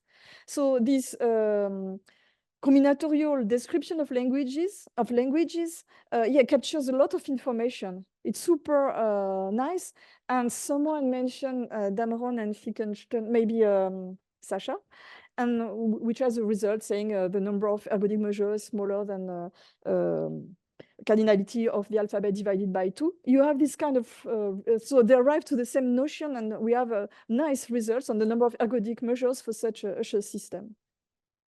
Okay, so I've studied this with my co-authors. So among others, Vincent Delecroix, the same as you quoted, because we arrived to this through interval exchanges.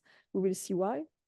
And then just to see, I mentioned that 2 Morse doesn't have so nice properties as Fibonacci has. Okay, I took 2 factors, and we can see that in these cases, we have so much possible extensions for 0, 1 that we are not making a tree. We have a cycle, and for 0, 1, 0, we have not enough extensions. Okay, we have 2 connected components. Okay, so that's a technical definition, and of course, for Fibonacci, everything works well. And then, in fact, this property is which is purely combinatorial, capture the fact that if you are a dendric word, you have the set of written words has always the same cardinality and generates the free group. So it's a nice combinatorial property that captures a lot of geometric properties. So in the zoology of dendric words, what we have, okay, Sturmian worlds, interval exchanges, so that starts to be interesting. Arnoux-Rosy words, Sasha mentioned the Arnoux-Rosy gasket, or so another family of words which is interesting, which has some nice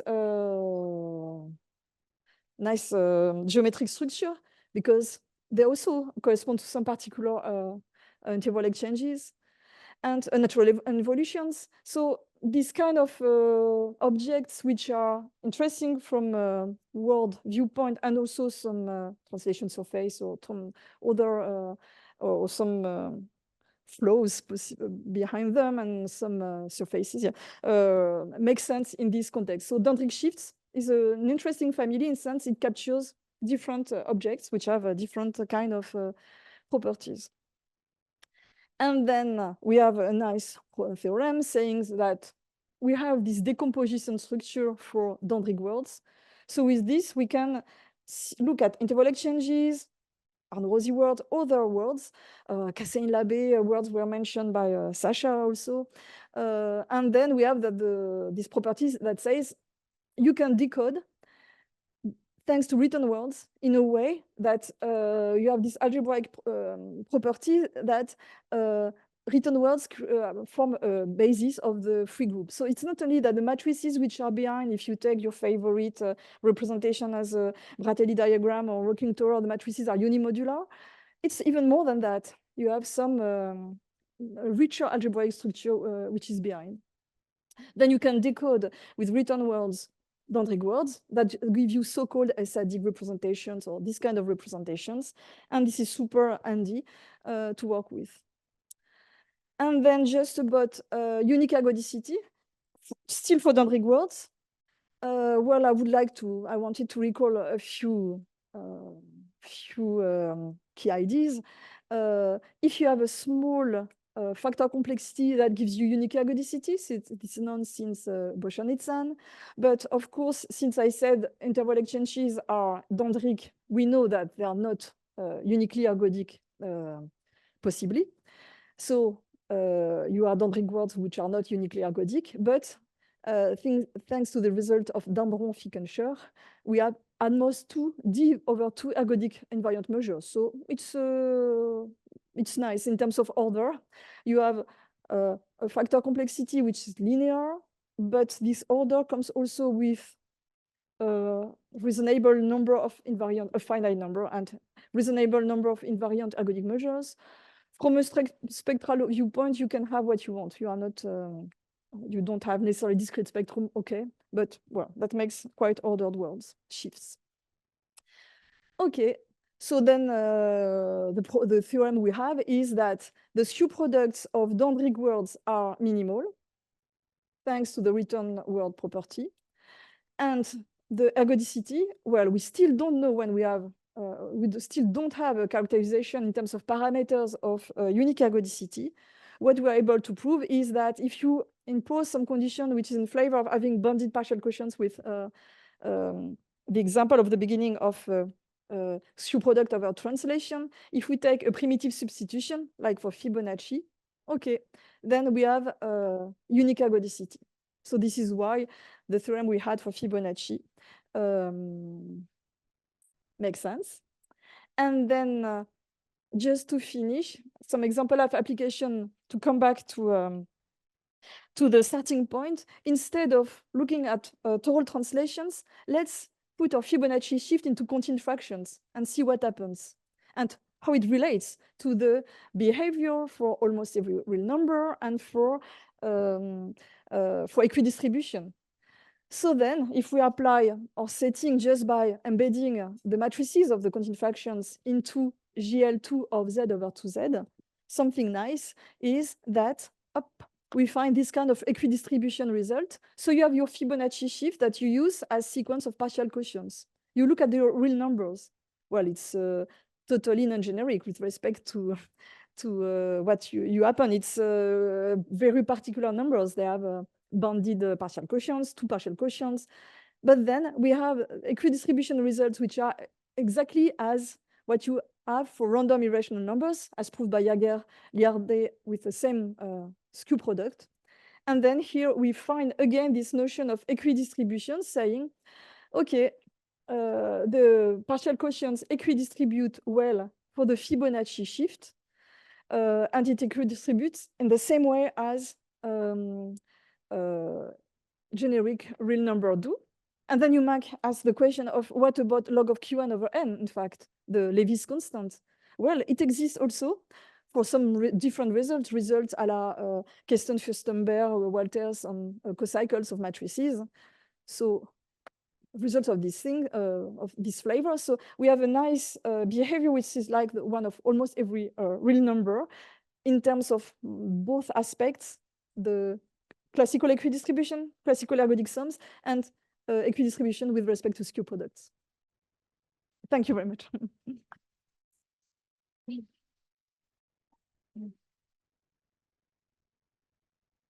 Thank you very much.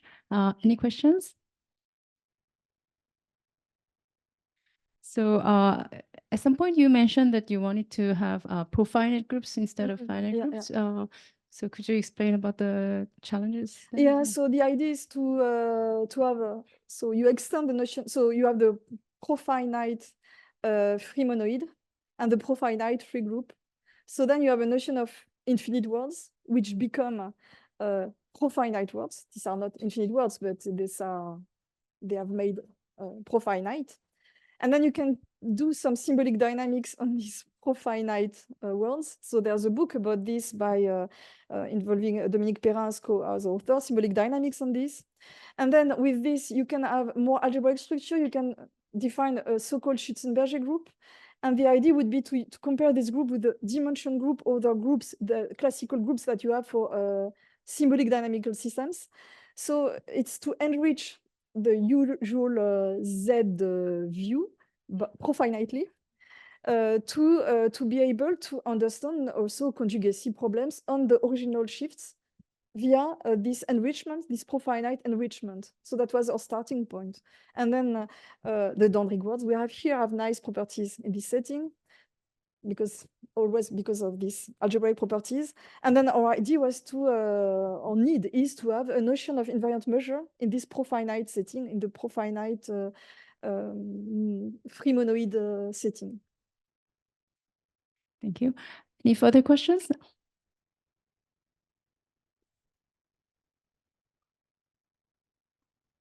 So is that this result holds for any M? Could you right here? So this is here for we any have M? what we need is to be able to that the map phi is onto the map phi that is here. So you need to have, with respect to your alphabet A, so for Fibonacci it's a two-letter alphabet, but for the cardinality, if you take something larger in terms of cardinality, on the values of the partial quotients, because you're not obliged to just work with 1, 2. So you need to be able. So what is the need for M and the choice of the alphabet is that your map will be onto. So that result holds for any M. I'm not sure that it holds for any M's. I need to think more about the choice. So of M is a function of the number of letters? Yeah, exactly. Yeah. Okay. So I was very careful. I took the less risky situation. This is why I took 2 and 2. But I need to think more. Yeah. Sorry. Any further questions? Okay, so let's thank Valérie once again. Thank you.